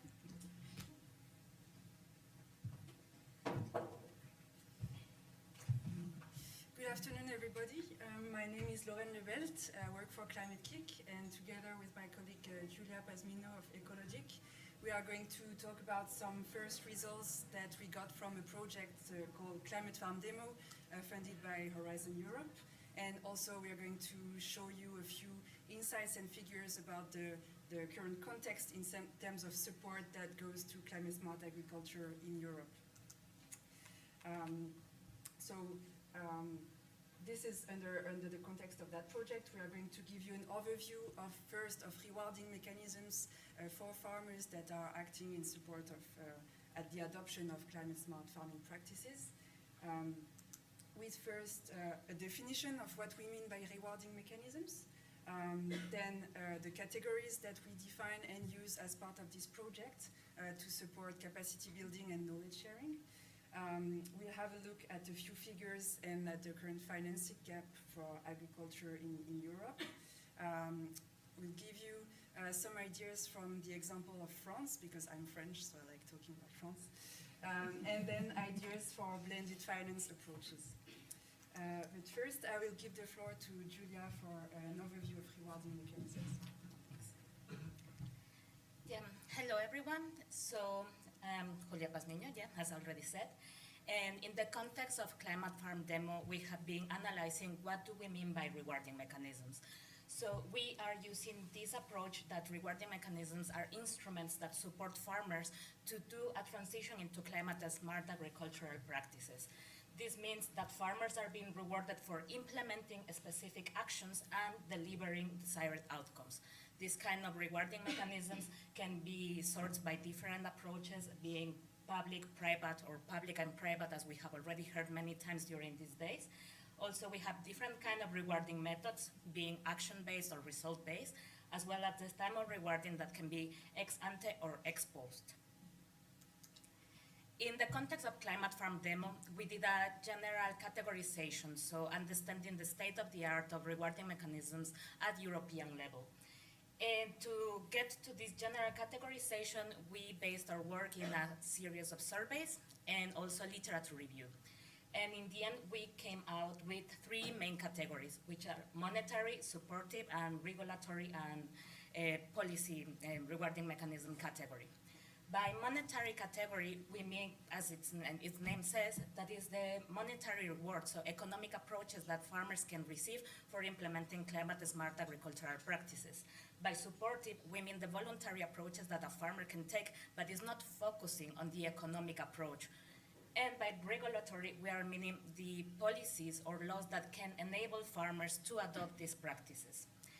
And although this one is a bit cramped with a lot of information and examples, there is a poster outside, and you can have a look before leaving the summit, and you can have a better look of what are we filing under rewarding mechanisms per each of the categories. Although I can mention here a couple of examples so you can have a better understanding. In the context of subsidies, we can notice, for instance, eco-schemes as a rewarding mechanisms for farmers for implementing specific farming practices. Also, we can include the producer price premiums that comes together with labels, so farmers get rewarded for implementing specific practices that can be somehow appreciated by the consumers. Something that is really important to mention is that although we always think of rewarding mechanisms as something that is directly linked with economic approach, we are highlighting the supportive aspect of rewarding mechanisms. We have heard so often during these days how important it is to share knowledge, to have some good farm advisors, and to have the community of people that can share this information. So here we included these categories of advisory services and peer-to-peer knowledge, because this is something that we want to highlight again. It's really relevant to even implement more rewarding mechanisms that can be from the monetary aspect. And lastly, we are all discussing about the CRCF, so this is also another aspect of rewarding mechanism that can allow farmers to adopt different approaches that are linked to the carbon markets. And this is something that we should keep in mind as we are in the development of this kind of regulations. Thanks. Yeah. So we've seen that there are very diverse mechanisms, channeling money that comes from different kinds of stakeholders, public, private, into the whole agriculture system. But now there is a question that comes up every time when we talk about actually activating the transition is who pays for it. And here this is just a quote from a report from last year by Food Drinks Europe, who had a look at the funding situation for agriculture. And their observation is that while there is a need and there is a agreed desire in the entire food chain to support the transition, this debate of who pays is still hindering progress in that direction. So to take a step back and have a look at where we are now, we try to get some figures at what are the big ratio in terms of what comes from the public sector, what comes from the private sector, with the caveat that there are some figures that are not easy to get and where there are no real consensus in terms of how to assess, how to calculate. So first, what we can see is that if we look at the current cap, there are some estimates done by CAP and the Commission themselves that at least 47% of the funding under plans actually goes towards climate objectives. So if we make some quick calculations, that would mean that, for example, for 1 year, it would represent a bit less than 25 billion going towards climate objectives for agriculture.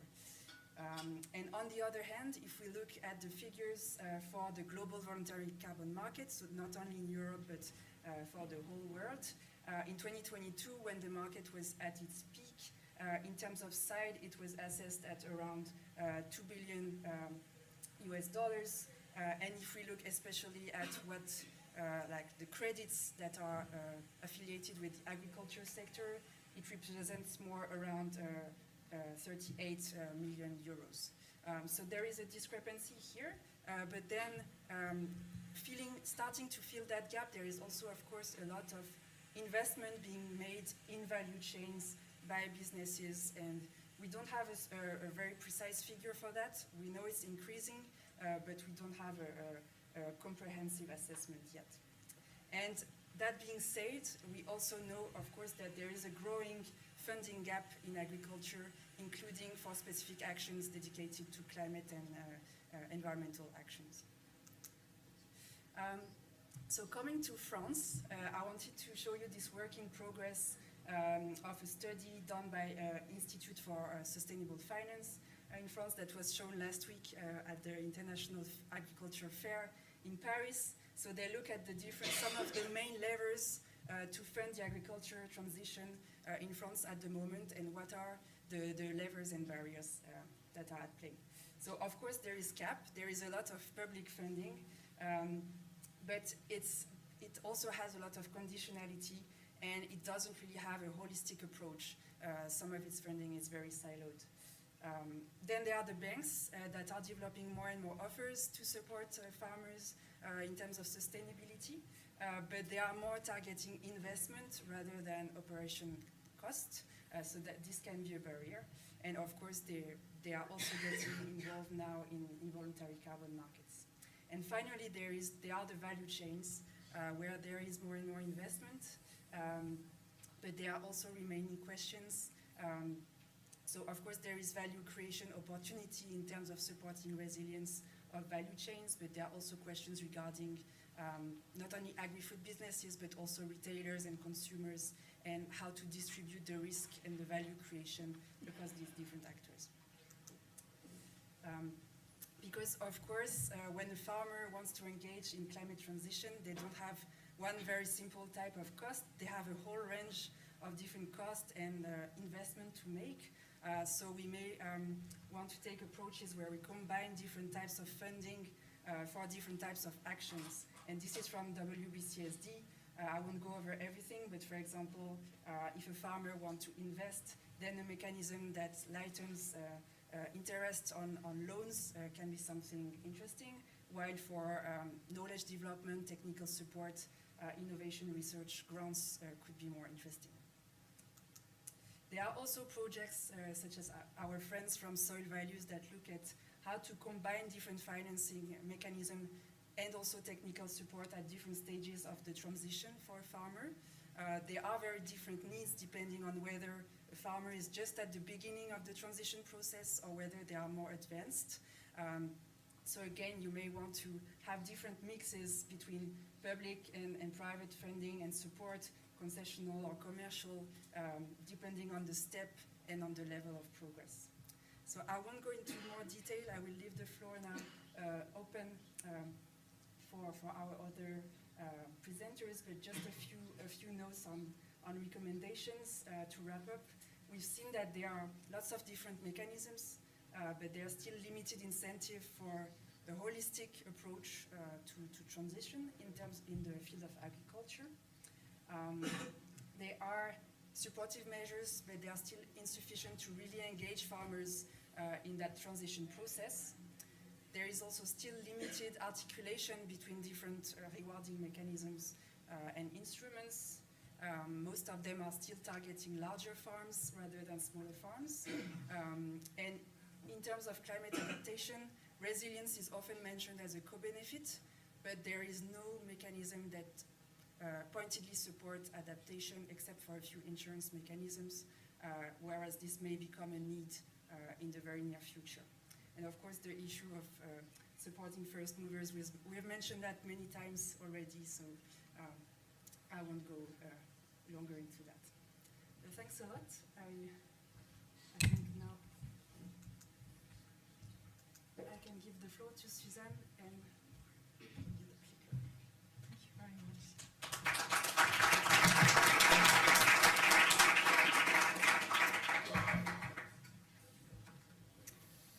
Thank you very much. I'm Susan Rangers. I'm leading the Soil Carbon International Research Consortium. For those of you who don't know it, it was launched in Madrid at the first Soil Mission Week in 2023. So what are we talking about? The community that we have built, so that Soil Carbon International Research Consortium, is really meant to target a global issue. Our common goal is really to raise awareness and science-based knowledge on soil carbon. We have a unique worldwide scientific community that is there to help all other stakeholders and to share knowledge, data, practices, and monitoring, reporting, and verification methodologies and the adapted business models. Our community is really meant to empower stakeholders, to enable stakeholders to make informed decisions based on scientifically validated data. And our common vision and objective is really to speed up practice change in the context of climate change. So the initiative and the launch is linked as a support to the Paris Agreement and to the 4 per Million initiative, who's in the room. here with Claudia.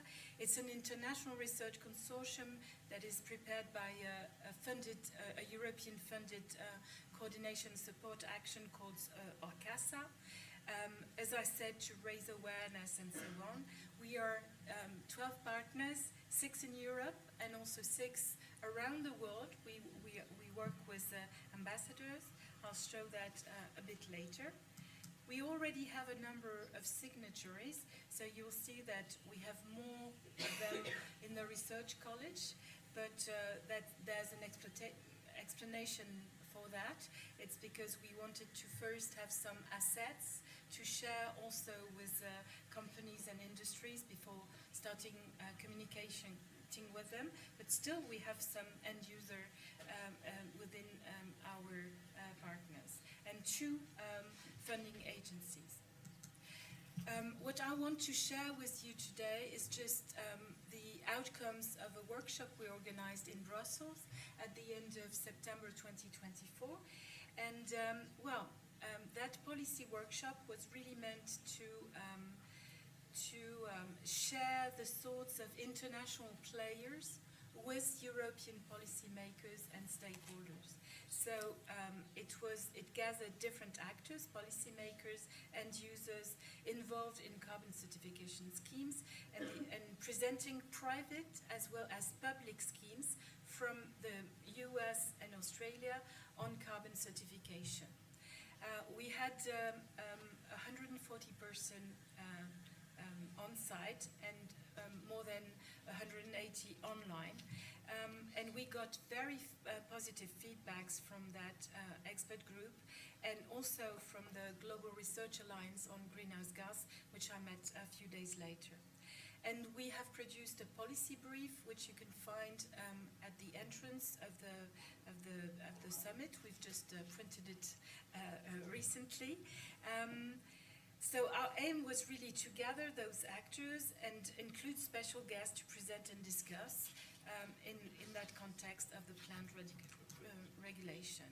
So we had Christian Holzleiter, every one of you know him, of course, presenting the European context as an introduction. And we also closed the session with the Soil Mission Board member, Lisa Pietola. And you can see all the people, the speakers from Australia and the Pacific Islands, and also from the US. We shared the recommendations into a policy brief. Soils are the largest terrestrial reservoir of organic carbon, yet they are easily degraded. Consistent and accurate monitoring of changes and their verification is really key to facilitate sustainable land use practices that maintain or increase, I think the term maintain is also important, soil organic carbon stocks, as well as to incorporate those stocks in national GHG reduction targets. However, 3 main challenges limit the investment in those schemes. First, the heterogeneity in the monitoring, reporting, and verification robustness. A lot of MRV technologies are on the market. The cost for implementation of those systems, and also the diversity of regional context, but also of context of application. So we have 5 key messages. The first one is that, well, we need to develop a modular, consistent, and cost-effective monitoring, reporting, and verification system that are compliant with international standards. It should be modular to allow improvement of components. It must have a multi-tier approach for monitoring. It should be used in different MRV contexts, like the NDCs, the CAP, the voluntary carbon market, and be consistent and fully compliant with IPCC guidelines. Must rely on robust and independently tested models, and the use of multi-model ensemble has been seen as a key issue. So science-driven soil carbon policies are really needed to choose the right measurement or modeling approaches. I just give you a highlight on the Australian context. Well, decades of experience within the Australian Carbon Credit Units scheme demonstrate the importance of science-driven and robust MRV methodologies. Australia's soil carbon measurements and model approach provides a clear example of using data focused on offsetting and the value chain, because our CSIRO partners, they really work hand in hand with the policymakers to, from the very beginning on the national policy in Australia. Our second message is that we need a collaborative efforts between public research and the private sector if we want to build a scalable and practical MRV system.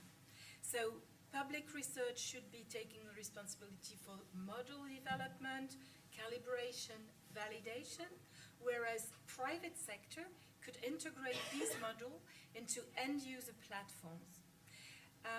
MRV should be accessible, reliable, and beneficial to farmers, foresters, and researchers alike. Well, I just want to stress the point of beneficial to farmers. We had an example in a previous session where we saw a farmer and a company rewarding their farmers, and 85% of the value of the credit went back to the farmer, just 2% for the MRV system. So I think this is something really important. It should be adaptable to multiple contexts to ensure consistency, and this has been seen in different sessions, consistency between the soil organic stock changes, be it for the NDC, insetting or offsetting. And it should allow also plot scale assessment if we want to build a unique spatially explicit carbon registry as is expected, especially to avoid double accounting.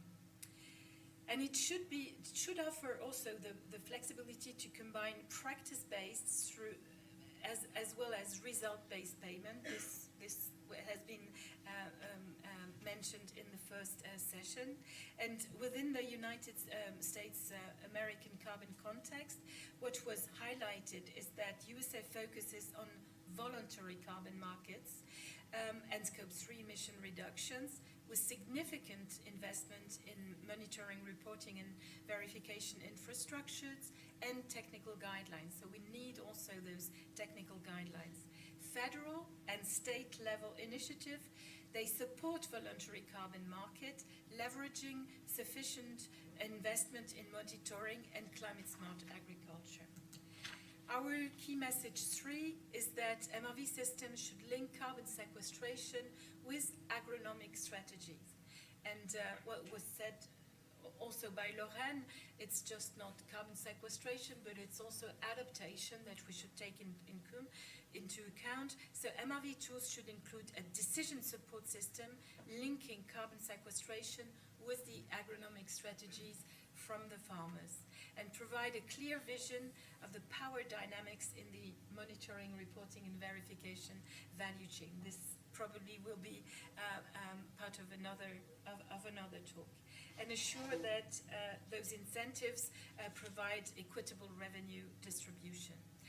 If we take the example from Brazil and Latin America, because we had our ambassadors from that region in the room at that moment, they count on corporate engagement.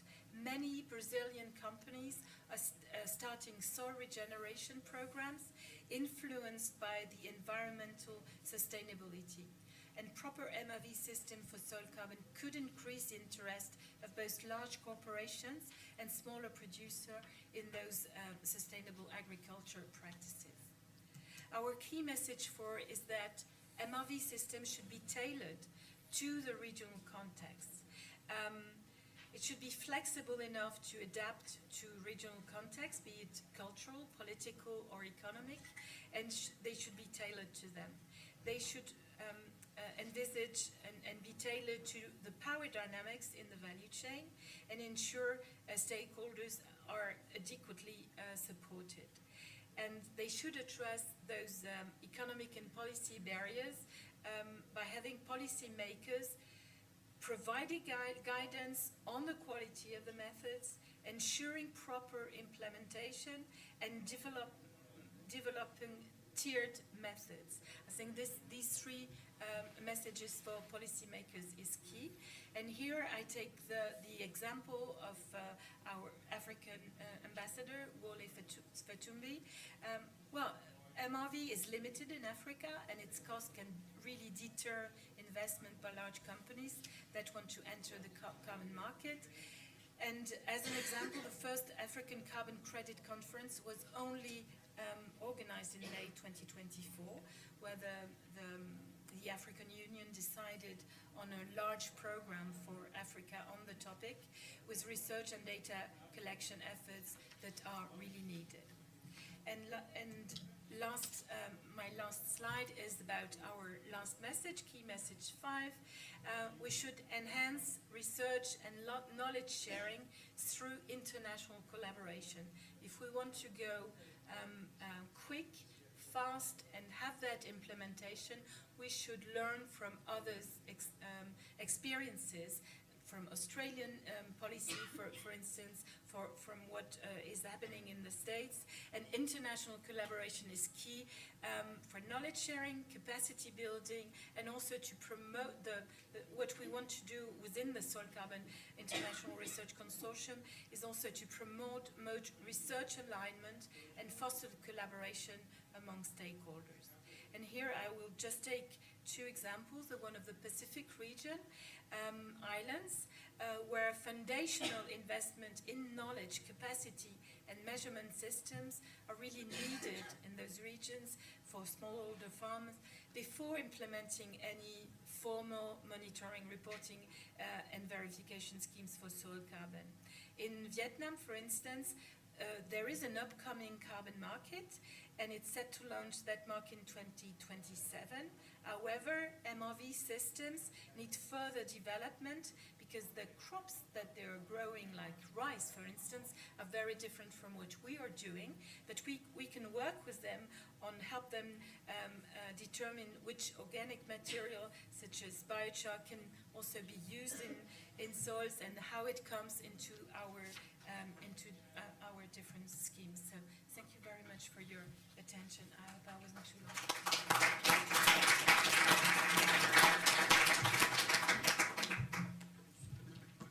Thank you, Susan.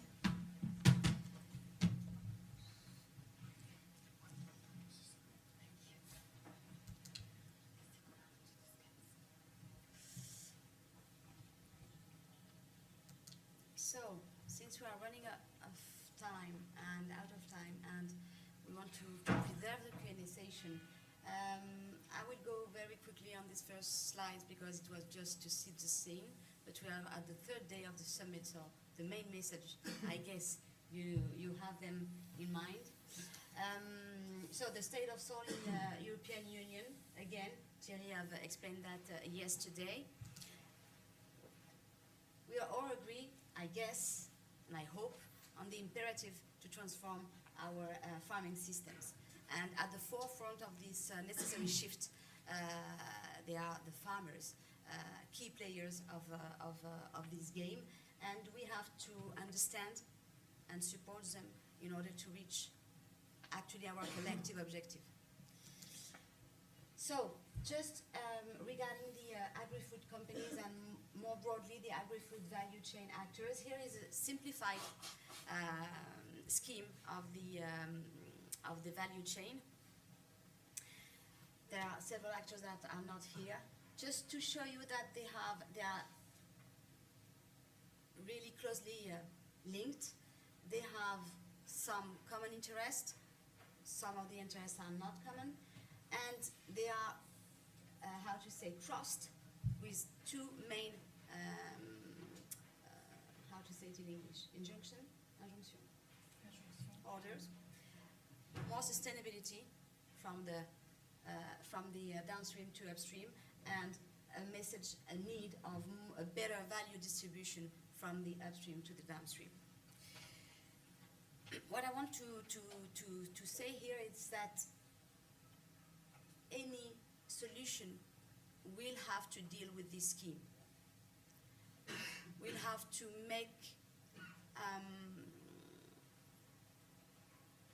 to find a way to converge all the forces, and the forces are every stage of this value chain. But actually, and I have to say it, our immediate future seems very full of uncertainties. So we have to take it into account, of course, but also we must continue to move forward, even if it is step by step. Please, but just move all together. I would like here to just illustrate the agri-food company's journey so far, to explain you how it works from their side, okay? We are in 2015, Paris Agreement, they will make commitment, and mainly through SBTI, and then they have to work on their climate trajectory, okay? And when they see how to see how the trajectory can go until carbon neutrality by 2050. Now they are looking for the levers. Okay, so regenerative agriculture seems to be a good solution, but is it enough to close the gap for neutrality? Not for all the systems. Then we are looking after carbon removals. Okay. We need, again, methodologies, we need clear policies, we need clear rules of game to go further, but anyway, it seems that it will not be enough neither. And some of the best-in-class companies are already thinking out of the box, it means thinking beyond business as usual. But they are still waiting for clarity. They are still waiting for common rules to play this game. And regarding the farmers, here is actually what they told us last year. What are the main levers for their engagement? So they need to have a clear definition of regenerative agriculture and carbon farming. They need to be part of a supportive community, because when you are considering a farmer, you have to downsize your vision to a human scale. At a human scale. It's an entrepreneur, it has to be accessible for him, it has to be, or for her, clear, straightforward, and not a new additional burden. They need also to have the right technical support, have access to adapted trainings and peer-to-peer sharing, of course, have access to new solutions. They need to be paid at the right level. They need also that we share the risk of the transition. They need to have access to new markets also, because we are asking them to integrate, for instance, legumes in the rotation, but if there is no market, it will be very complicated for them. They need also to have flexibility to adapt local, to the local conditions, of course. Long-term visibility. All the actors need long-term visibility and stability. They need to have access also to the evidence of success and be able to mutualize, okay, within the farming neighborhood. When we see these insights, these needs from the agri-food companies and the farmers, rewarding mechanisms are such an evidence. But I would like just to invite you to open your minds regarding the rewarding mechanisms. So I have chosen a more generic definition. And this definition, for me, and I can see it, define rewarding mechanism as systems and processes used to motivate and encourage desired behaviors by providing positive incentives. And in various contexts, such as business, education, psychology, rewards can take different forms. Not only financial, even financial is really important, but different forms. So when you see what are the needs, you understand that they need technical support, they need recognition, they need also a work-life balance, actually. And these rewarding mechanisms, they are important to go further, and we need solution to streamline this effort. And MRV solutions are key for all the value chain, of course. Even they were originally created for two main purposes: the Scope 3 accounting emissions and carbon crediting. They are offering numerous benefits that are very important for all the value chain. And in this regard, it's really important to have MRV in our collective toolbox. Thank you very much.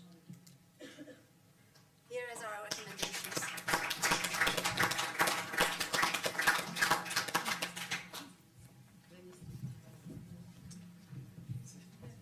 Very good. Presentation is gone. So as mentioned, I guess I'm here to represent one of the big agri-food companies. Maybe Mondelez might not mean a lot to a lot of you. We are a global snacking company. I would almost bet that probably all of you have at least one of our products at home. You know, it's, I don't know, for the French it's Lou Biscuits, or for the UK it's Cadbury Chocolate, Milka Chocolate, Oreo. So we have a lot of different snack brands. Our biggest categories, as you can see on this, are biscuits and baked snacks, and chocolate. We operate in over 150 countries, and Europe, as you can see, is our biggest kind of region still. So a very important role for Europe as part of the overall growth strategy, but also for sustainability.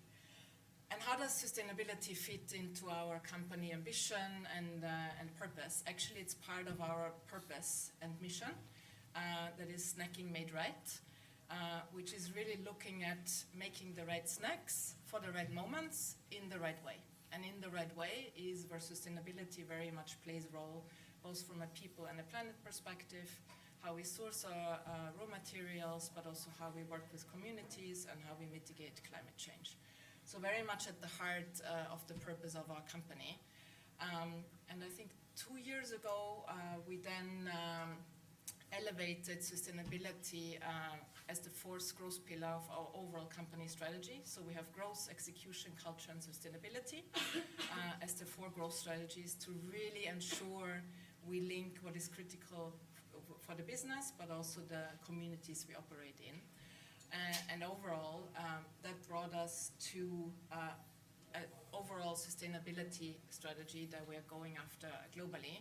Looking on the one hand to say, okay, where do we have the biggest impact? So where do we have a responsibility to lead, which is very much on some of our key ingredients, like cocoa and wheat, but also on the human rights side, you know, really making sure we protect and ensure human rights across our value chain. And then on the other hand, we're also looking at, you know, where does the planet need us to take our responsibility and our fair share, which is around climate. So we have a net zero ambition, but also packaging waste. And we do try to be transparent and share what we are doing. So every year we launch a quite elaborate Snacking Made Right report. The next one comes out in April 25.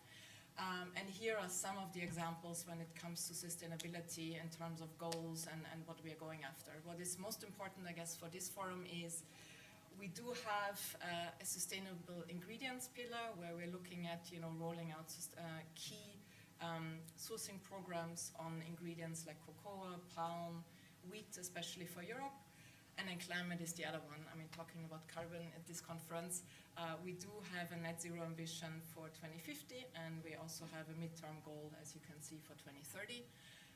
And for Europe, next to our own operations in Scope 1 and 2, dairy plays a big role here because it's our second biggest, actually, carbon footprint in raw materials.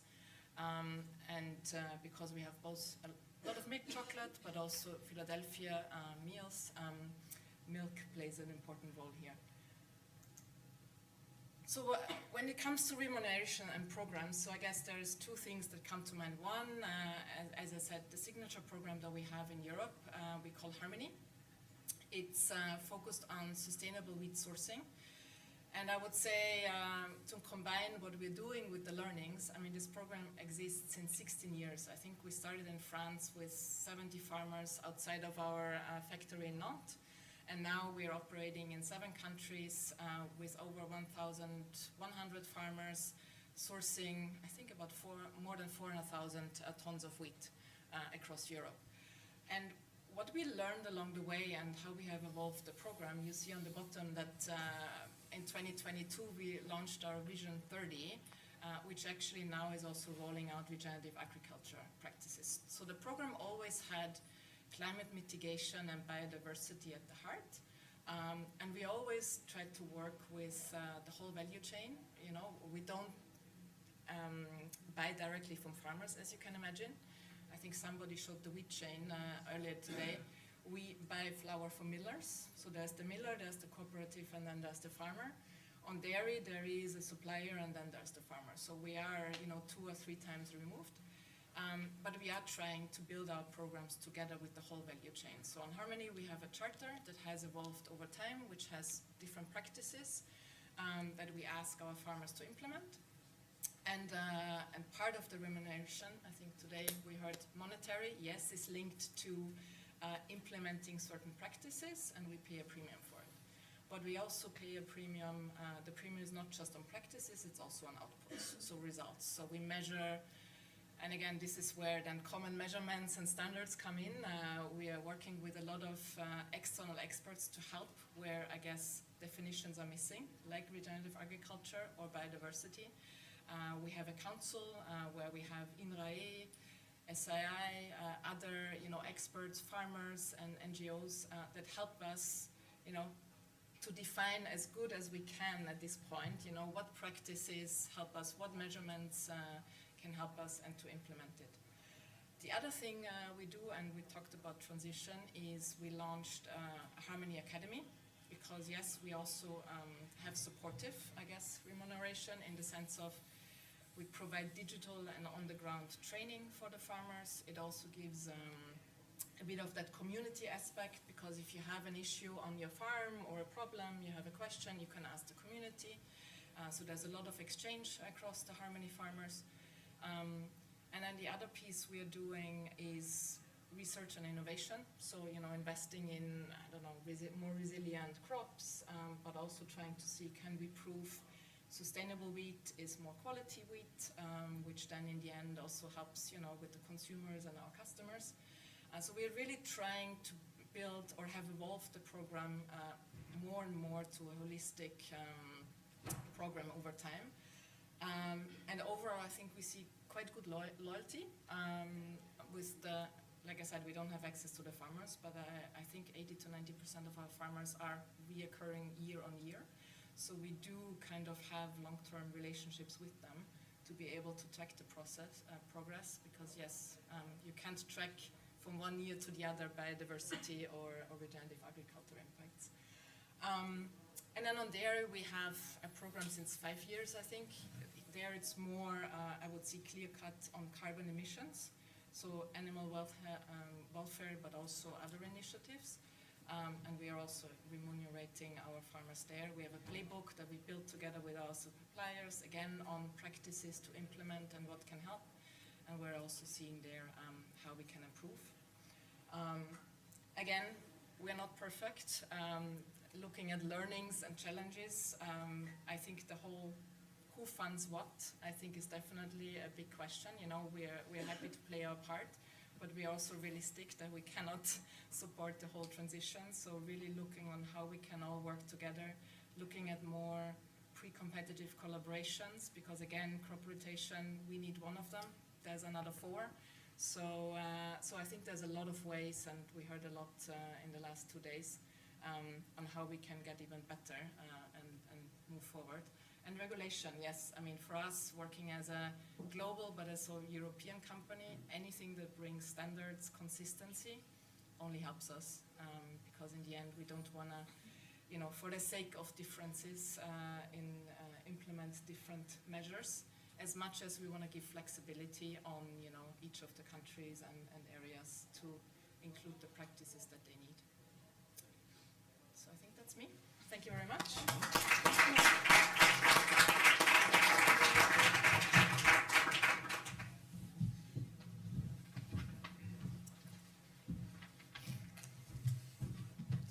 Hello, everybody.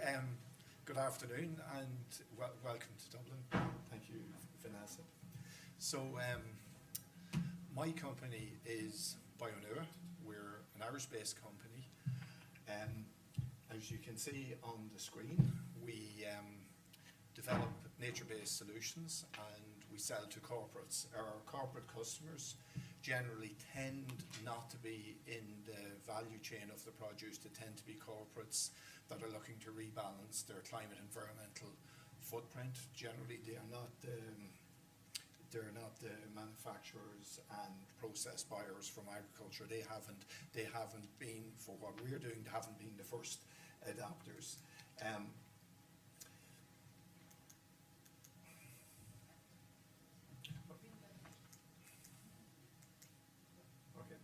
So I'll tell you a little bit about our approach. So the first thing I'll say is I'm going to speak in very general terms, just for time and for simplicity. If anybody wants to come and get specifics off me after, they're more than welcome to do that.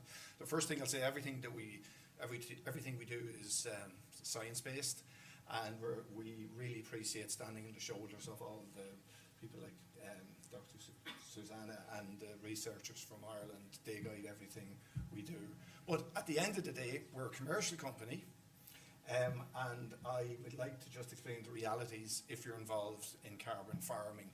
And we're a company that wanted to develop a business model that we have already proven in Ireland, but could be replicated all across Europe. And as a commercial organisation, we very quickly learned some hard truths. If you're going to corporates and you want to transact with them and you want to actually get money off them, they have very specific requirements. And really what I want to cover is our learnings of what's happening, let's say, in the real world. So our approach is we start with a corporate. Essentially, corporates take us on as an aggregator. They say we have perhaps a net zero goals, they have a carbon footprint, they might have a climate impact footprint, but they know exactly what they want to achieve over a period of 5 years, 10 years.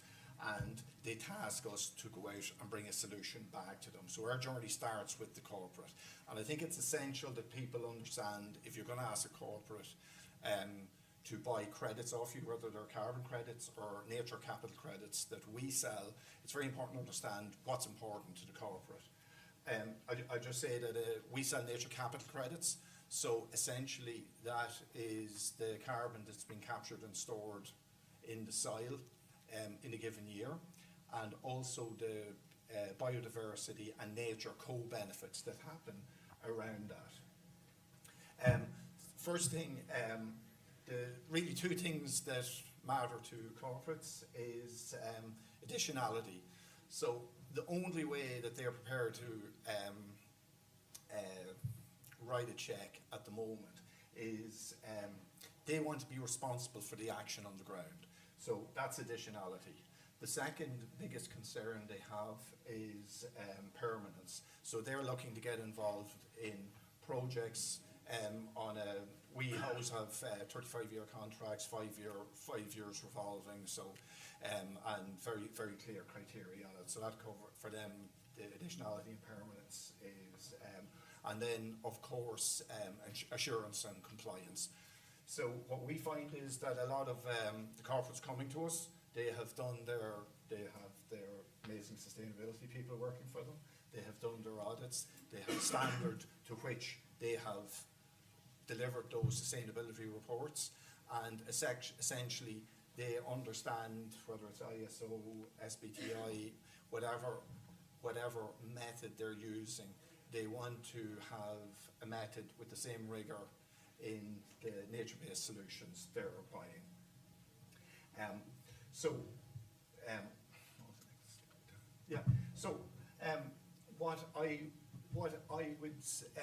we had to take a very pragmatic approach.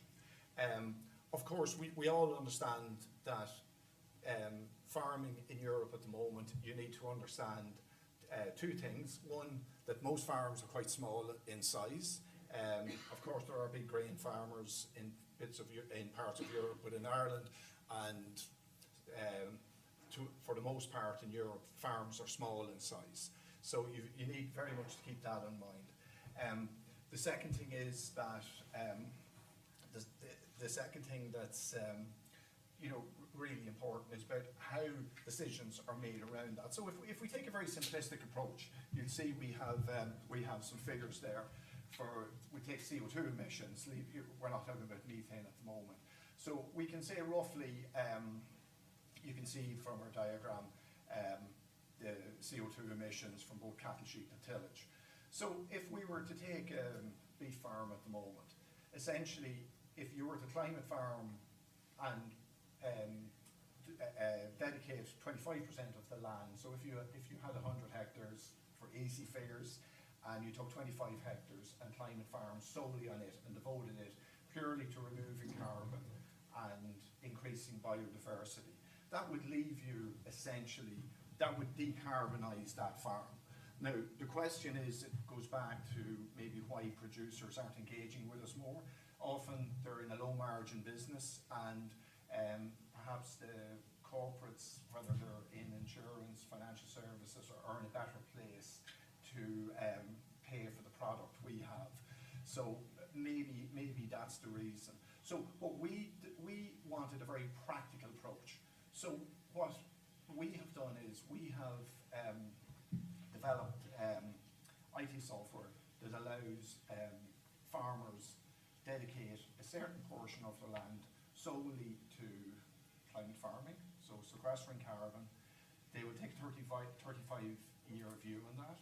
That land will be devoted to removing carbon, as I said, also increasing exponentially biodiversity, and essentially they treat that as a crop. So it's another cropping alternative for them. They develop a 10-year plan initially. The company invests the money, agrees to invest the money, so they're getting additionality, and their money effectively sees the development of that plot of land as the next years go on. Now, so again, that's just we found that was a very interesting way to look at it. There's practical. Everybody's saying climate. Talking about climate farming, talking about the new EUs are coming out. Okay, but let's talk about the real world. How much does it cost to remove a ton of carbon from the atmosphere and store it? Okay, so we do know, for example, voluntary carbon credits are selling anything, if you can get a customer in the real world, anywhere from 90 euros to 25 euros a ton. Now, we do know that companies that are using direct air capture, like Climeworks from Switzerland, that have amazing technology, they have absolute permanence, they're selling at 800 euros a ton. And I think it's a very important figure. I think one thing that Bioneer are experts in, that we understand how much nature capital should be valued at. And we need to talk about how much a landowner actually needs to get back. Because you must think about it this way, that at the moment, the EU have a carrot and stick approach. There's certain legislation that farmers are limited amount of fertiliser they can use. So they are regulated, and they are particularly grass-based systems like we have in Ireland. They are heavily regulated, and farmers are doing a really, really good job. But really, they're being asked to reduce numbers of cattle. They're being placed restrictions, but they need alternatives, how they're going to make up the balance of that revenue if they're going to remain solvent. It's fine talking about getting green loans, but if you have to reduce your livestock numbers by 15%, you're not going to be able to meet any loan requirements. So we developed our system. Now, how does the economics work on it? So at the moment, we are progressing very successfully with sales in Ireland. We're achieving our middle price is around 180 euros a ton. credit. That, of course, if a big cheese comes to buy a large number off us, that's one thing. We'll probably reduce the price, but we sold as high as $2.20 to smaller customers. We have a very well-known coffee chain, you'll see it around Dublin, called Coffee Angel. They're one of our first customers. They paid 200 euros a ton. They have since come back and reordered a number of times. But they actually believe, and they have tabulated exactly, that for their investment they made in nature capital units, they have got a twofold return on the money they invest. And that's why they have doubled the amount of nature capital credits they're buying each year. And the value for proposition, we talked about rewarding, but the value, if you take a coffee chain, for example, they love the idea that they're able to say to their customers, they've bought nature capital credits, they've bought them 30 kilometres from where their main stores are here in Dublin. They love to blast social media images from the site, and they have real value to their customers. They love for customers to be having a cup of coffee. Maybe it's a rainy morning in Dublin. They'll see a nice picture of their investment in nature capital, which is happening close by, and they have been able to put a financial value on that, and that's why they feel comfortable to pay that.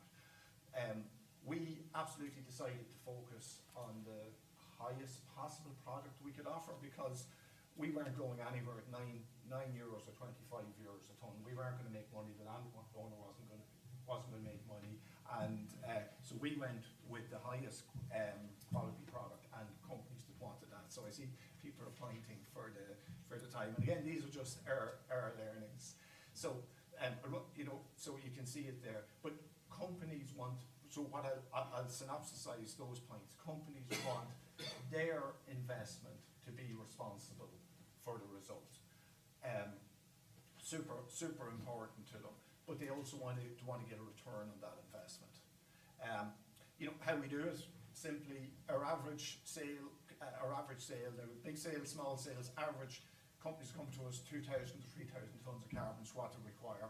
The land area for that is 200 hectares. We just simply, if we were lucky enough to get a company in Dublin or Paris or Berlin, they said, okay, we have a requirement for 3,000 tons. We would assemble a group of 8 or 10 farmers in the same local area. Generally, we'd try to pick an area 20 kilometres by 20 kilometres. And the cooperative would have a 35-year contract to take the nature capital credits from those. Now, by pooling 10 farmers together, it means that the cooperative investor is not investing simply with one landowner, so the risk is spread among 20 or 30 landowners. And by grouping those 20 or 30 landowners, we can accommodate the fact that land ownership are in small plots. And also monitoring, because we're measuring 200 hectares at a time, the cost to do the MRV, both proximity and remote, is insignificant in the bigger picture. So the great thing is that that model can be replicated right across Europe. And the last thing I'd like to leave you with, that what INRAE are doing today and what we've proven is that carbon farming, there's real figures, and carbon farming probably equal with dairy and maybe a little bit more, but certainly way more profitable than beef, sheep or tillage. It's another cropping alternative. It'll sit perfectly in your cropping scenario with your beef, sheep or tillage, and and against those three, it'll definitely be the most profitable thing you will do, and there's big demand for it. So I would like to leave you on that positive note.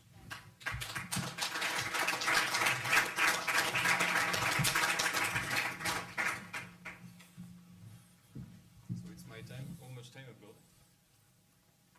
5 minutes? As I'm a flexible farmer, I will try to do it in 5 minutes, but I'm not ready, to be honest. Okay, so I'm here, I'm a farmer, so I need to give some pragmatic example of what can be carbon farming.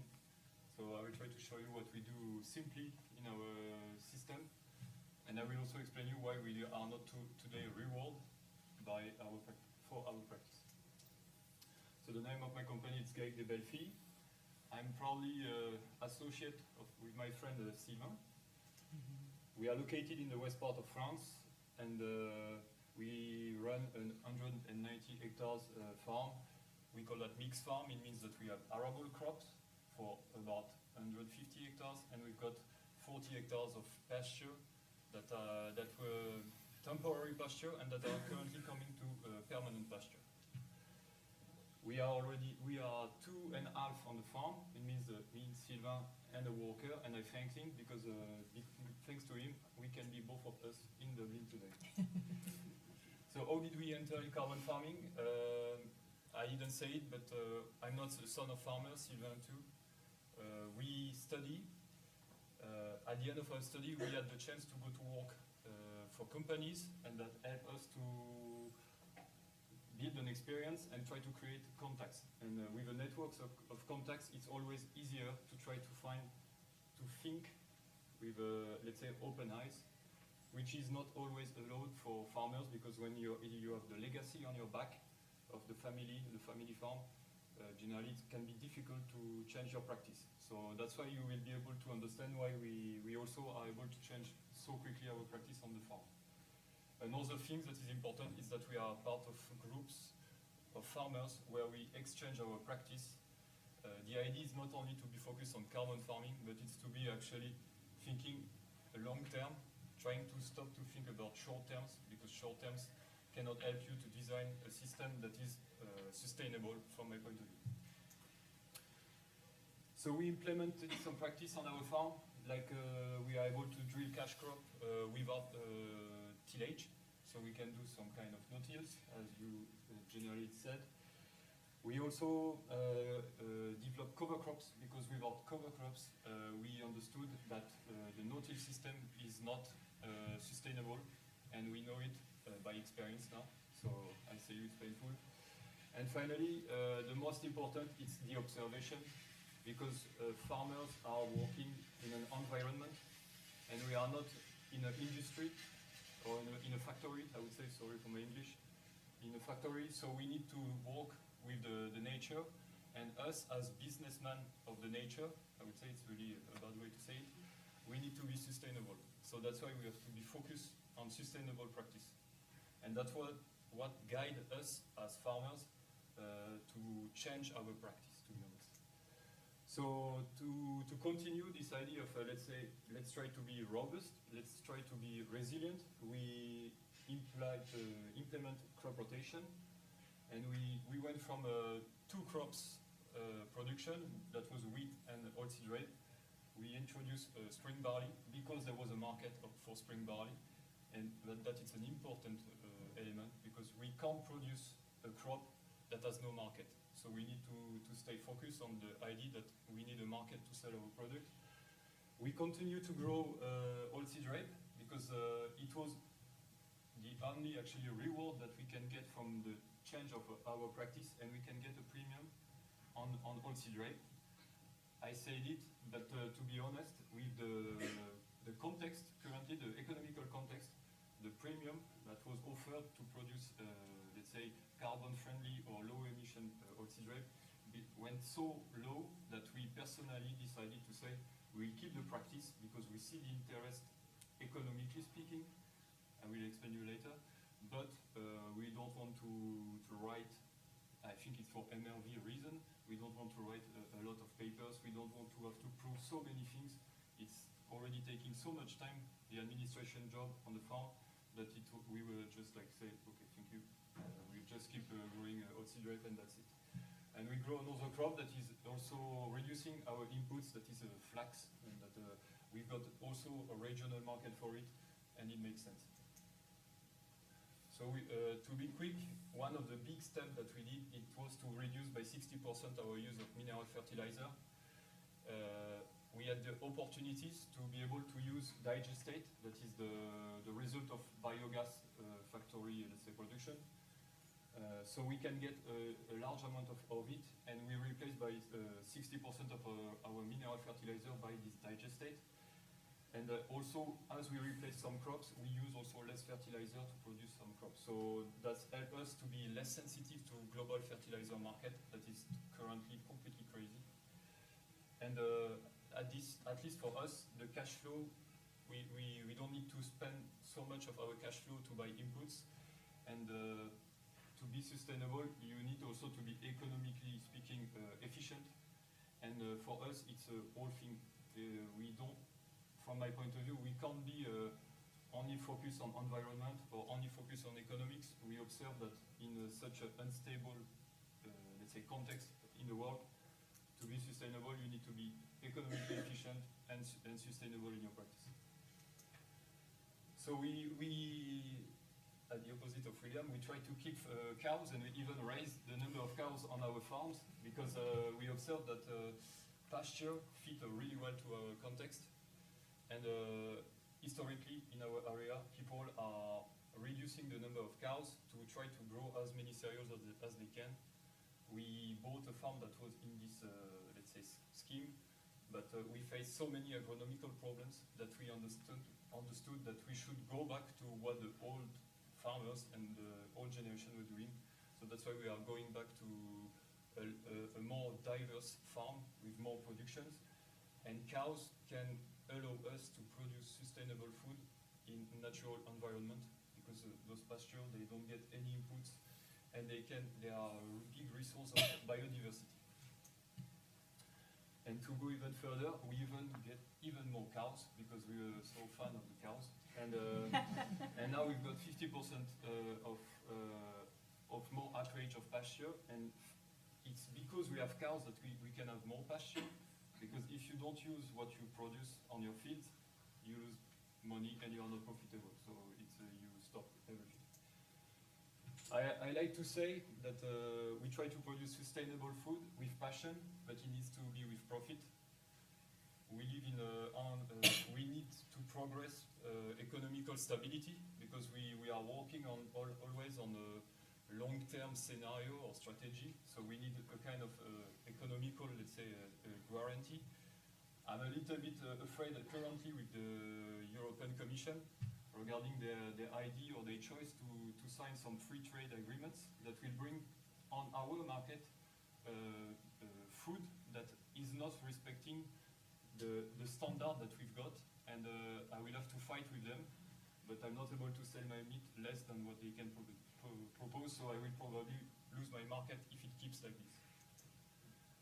So my feedback, let's say for the 4 years, is that we found profitability to be sustainable farmers, and we observed that we can make money and with sustainable practice.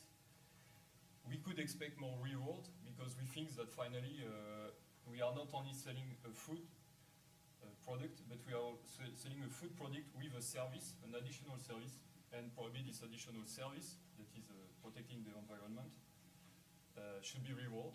That we are obviously.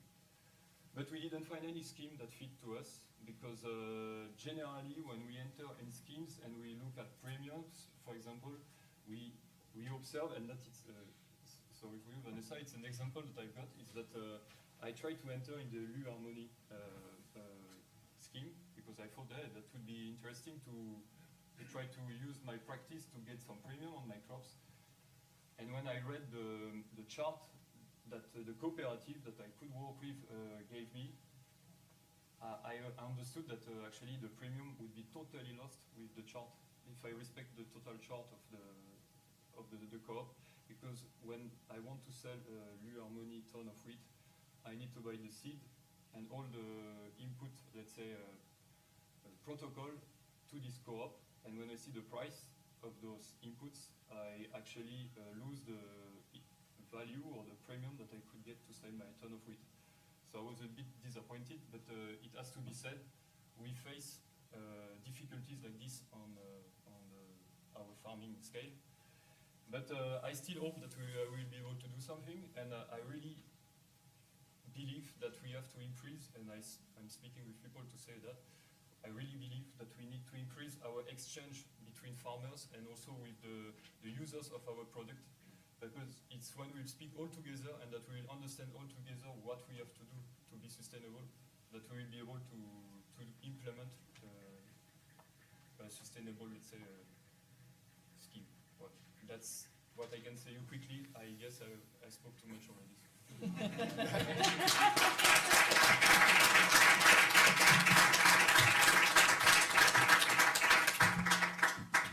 Thank you all for your attention, and now we have the Q&A session, not about 20 but 15 minutes. So if you have questions, we are at your disposal. And Chloe has the microphone.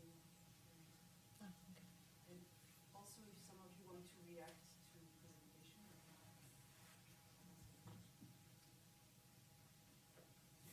Nobody? Don't be afraid.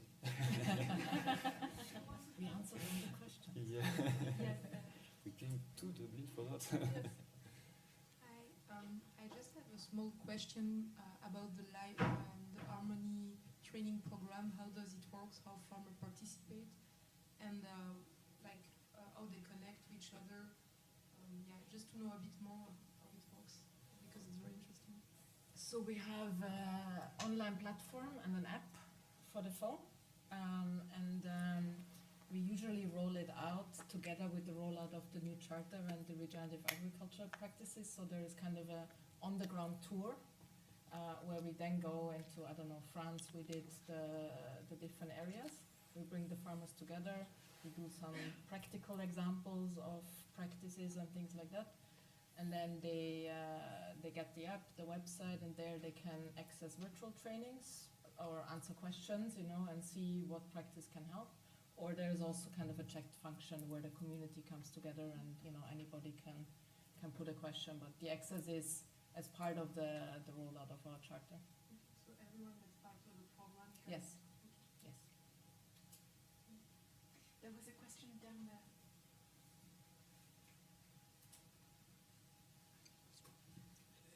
Thank you very much for a really interesting set of presentations. Could I put a specific question to William? The 25% of the farm area that you set aside for carbon farming, what do you do with that land? Is it wood? Do you plant to woodland, or you compare the gross margin that you were able to offer the farmer with the potential gross margin from using that land for sheep or beef or tillage? But did that imply that it's non-productive in some sense, or what do you do with it? Yeah, so first thing I'd say is obviously it's very productive because it's generating nature capital credits and boosting nature and biodiversity exponentially. Interestingly, just I was thinking about it as Vanessa was speaking, we on some of the lands we manage, it's growing crops and often wheat, and what we're trying to measure at the moment, a lot of the farmers are actually producing nature capital credits in the same field as the wheat field. And because of the extra pollinators, they're actually increasing the yield naturally of the crop that's been grown, particularly in organic situations where there's organic wheat being grown. And so first thing I'd say is that land's very, very productive. And how we manage it quite simply is we have a landowner, let's say he's 100 acres, he decides to go with 10%, 20%, 25% as a cropping alternative. The corporate will say, I'll give you a 35-year contract at a very good rate. The farmer's very happy to do it. So what we do is we do 10 years previous baseline of what happened on that site. We then draw a plan as we go into the future. So generally the landowner would say, well look, I always thought it'd be really nice to have a lake in that area, and I'm going to plant perhaps hazelwood or trees, but he would make a 10-year plan of what he's going to do on that site. And it's essentially the person, the corporate that's paying for that action, that gives him the right to claim the benefits that happens. The landowner, and the interesting thing is that people should remember that I know in Ireland, I'll give an Irish example, a lot of land is an ownership of older people. I mean that respectfully, and often with landowners, their pension is very, very poor. So, and they worry about as they go into the future. I think it's really important if we talk about sustaining agriculture throughout Europe. So the idea of them having 10, 20, 30% of their land holding with guaranteed income for the next 35 years is really super important to them. Now, the rest of that farm might be organic as well, sorry for the long answer, but so of course you get the organic payment, which is quite which is quite important, and that's an extra on top of what you would get for the carbon farming. So that piece of land will be the most productive and the most profitable on the farm.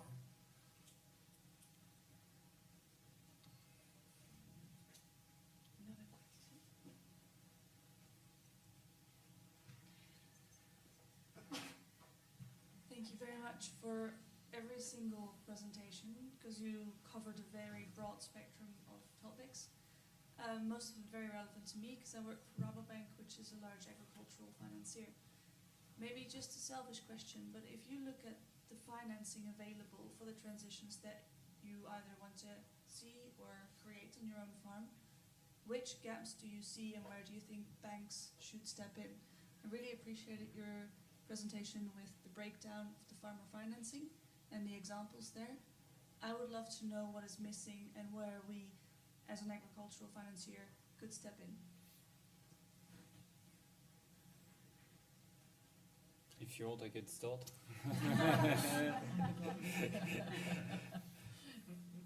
I will give you an example. We work with a French bank that is financing our farm since the beginning. And the fact is that we had a project that I think makes sense for everybody, is that we wanted to build buildings with solar panel on it. Our idea, because farming activities sometimes do not generate enough cash to invest in new infrastructure, it was to say, okay, we'll use the energy production to finance the building, and thanks to that, the animals that will be under the building will just have to produce their gross margin and will be relatively happy to get it. And the fact is that when we propose our, let's say, project to the bank, on the paper they say, sounds good. But when they went to let's say, give us a final answer about it, we understood that it was a model that was not at all into their system. And the fact that they didn't have a similar example in their region. So they didn't have the figures to test our business plan about it. And at the end, they succeed to do it, but they took almost like 5 months to give us an answer. And when they gave the answer, they said us, we believe you, but we had to test the model.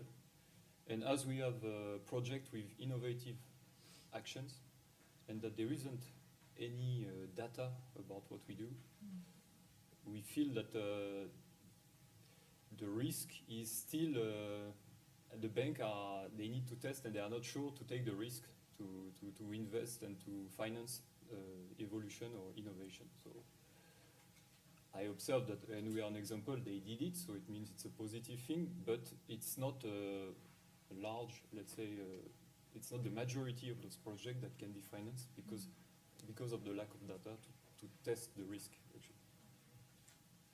So let's build data that will help you to check the risk, and after you will see that it's possible to finance this. If I could add something to that, if you wanted to make a simple major impact in Europe, I think if we listen to PwC, McKinsey, all the companies, they're saying for the demand, there will not be enough correct nature capital solutions available for clients in 36 months, 4 or 5 years' time. Now, what would be tremendous opportunity for both landowners and people like Rabobank, you have both agricultural customers and commercial customers. You have commercial customers on the demand side. If you would simply turn around and develop a fund, a bit like the Frontier Fund that Meta and the guys established in Europe, if you put in for example, everybody knows the price of, so if you put in a simple fund today and said, look, we will buy at I'm just using figures, say 60 euros a ton, we will buy correctly, with correct assurance and compliance, we will buy nature capital units at that price. Now, we will give the farmer the option. You know, again, you can have your, I'm sure you guys would have your own ideas on it, but so you would say to the farmer, like the Frontier Fund, if prices go to €100, €150 a tonne as it's expected, or even more in 5 years' time, you know, the farmer has the right to sell to you, or he has the right to sell if the price rises, or there could be some profit share in that. But that, at the moment, there's no floor in the price. As we said, prices are €9 to €25 a tonne. That's simply because of bad verification by the two leading standards, and it became junk bond status. But now with the EU cert, if there was a base, farmers today could say, well, at least I know I'm going to get that. So they could, that would really transform the situation in all of the European countries. And you know, again, it's I'd imagine, very little I know about banking, but it would seem like a very substantial commercial opportunity as well. And because most of the way, I know the way that we do it, the nature capital, the corporates are investing by way of an environmental coupon, so that's the financial instrument they use. You know, so I think it could fit in a type of a fund structure very easily. And then the European Union as well could get on board and assist with some sort of tax credits or whatever for corporates that are getting involved as well, because it's in a financial instrument. That could be done very easily, and it would be absolutely transformative. I really like the suggestion. I've heard of other organizations, more like higher risk equity type organizations, who have done this, who guarantee a floor price but then take advantage of the upside once the prices go up in the market. For a bank, it's a bit too risky. Have you engaged with those, and have they been successful in helping to de-risk for your farmers? We haven't engaged with them because we were, to be totally honest, we were being, you know, we developed our, only a year and a half ago, we developed a minimum viable product and started selling. We were selling quite successfully, and you know, really we wanted to show that we could sell and what price we could sell at. And you know, we have way more landowners wanting to join us than we can manage. So it's the only limit we have is on the corporate buyers, and we're getting the first adapters. So really good companies. They've done all the good stuff in their company, but they still have a deficit, and they want to do something about that environmental impact that that they haven't managed to knock out with their Scope 1 and Scope 2s. But you know, and again, we're a small company, privately funded, and we have very limited resources to go and talk to the big shots, you know. But we could always do with help. And again, that could be that would be very much appreciated, you know. But again, you guys are in a great position as well, because you know, if you're lending money to agriculture, it's in your interest to make sure that those farmers are prospering rather than see their incomes decline because of regulation. You know, and so. Thank you very much. Not sure we have still a question. Question again? I just have a question. Oh my God, here. It's not a question, but I just want to mention as a reaction to what you were mentioning about the impact that the bank can have. As a researcher, and I have been doing my whole research regarding the rewarding mechanisms that can be available for farmers, I could admit that sometimes finding the right information was something tricky. So I have one example included Rabobank in my categories of rewarding mechanisms, specifically for insurances that can be applied for farmers. But in the context of the European perspective, the European level, it has been a bit tricky and complicated to find how a farmer can access this kind of reward. So in the end, I guess not just for you, but for anybody that is linked to the aspect of rewarding mechanisms, to make this information available for farmers. We are talking constantly about how important is communication, but also to make this available is something that I would like to highlight as a part of the research that we have been carrying out. That's it. Thank you, Julia. So thank you all for your attention. to our speakers that we can.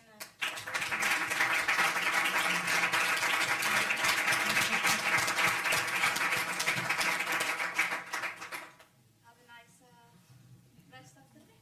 Thanks.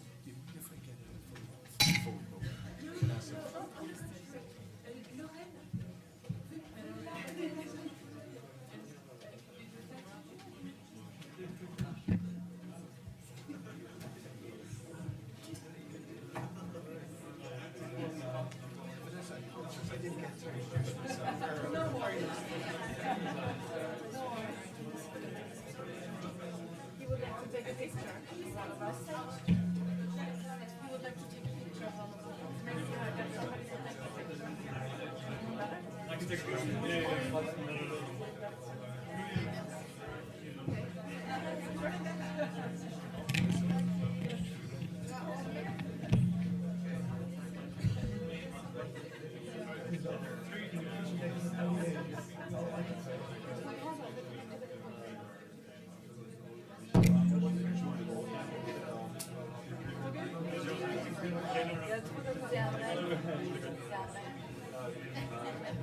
Just one.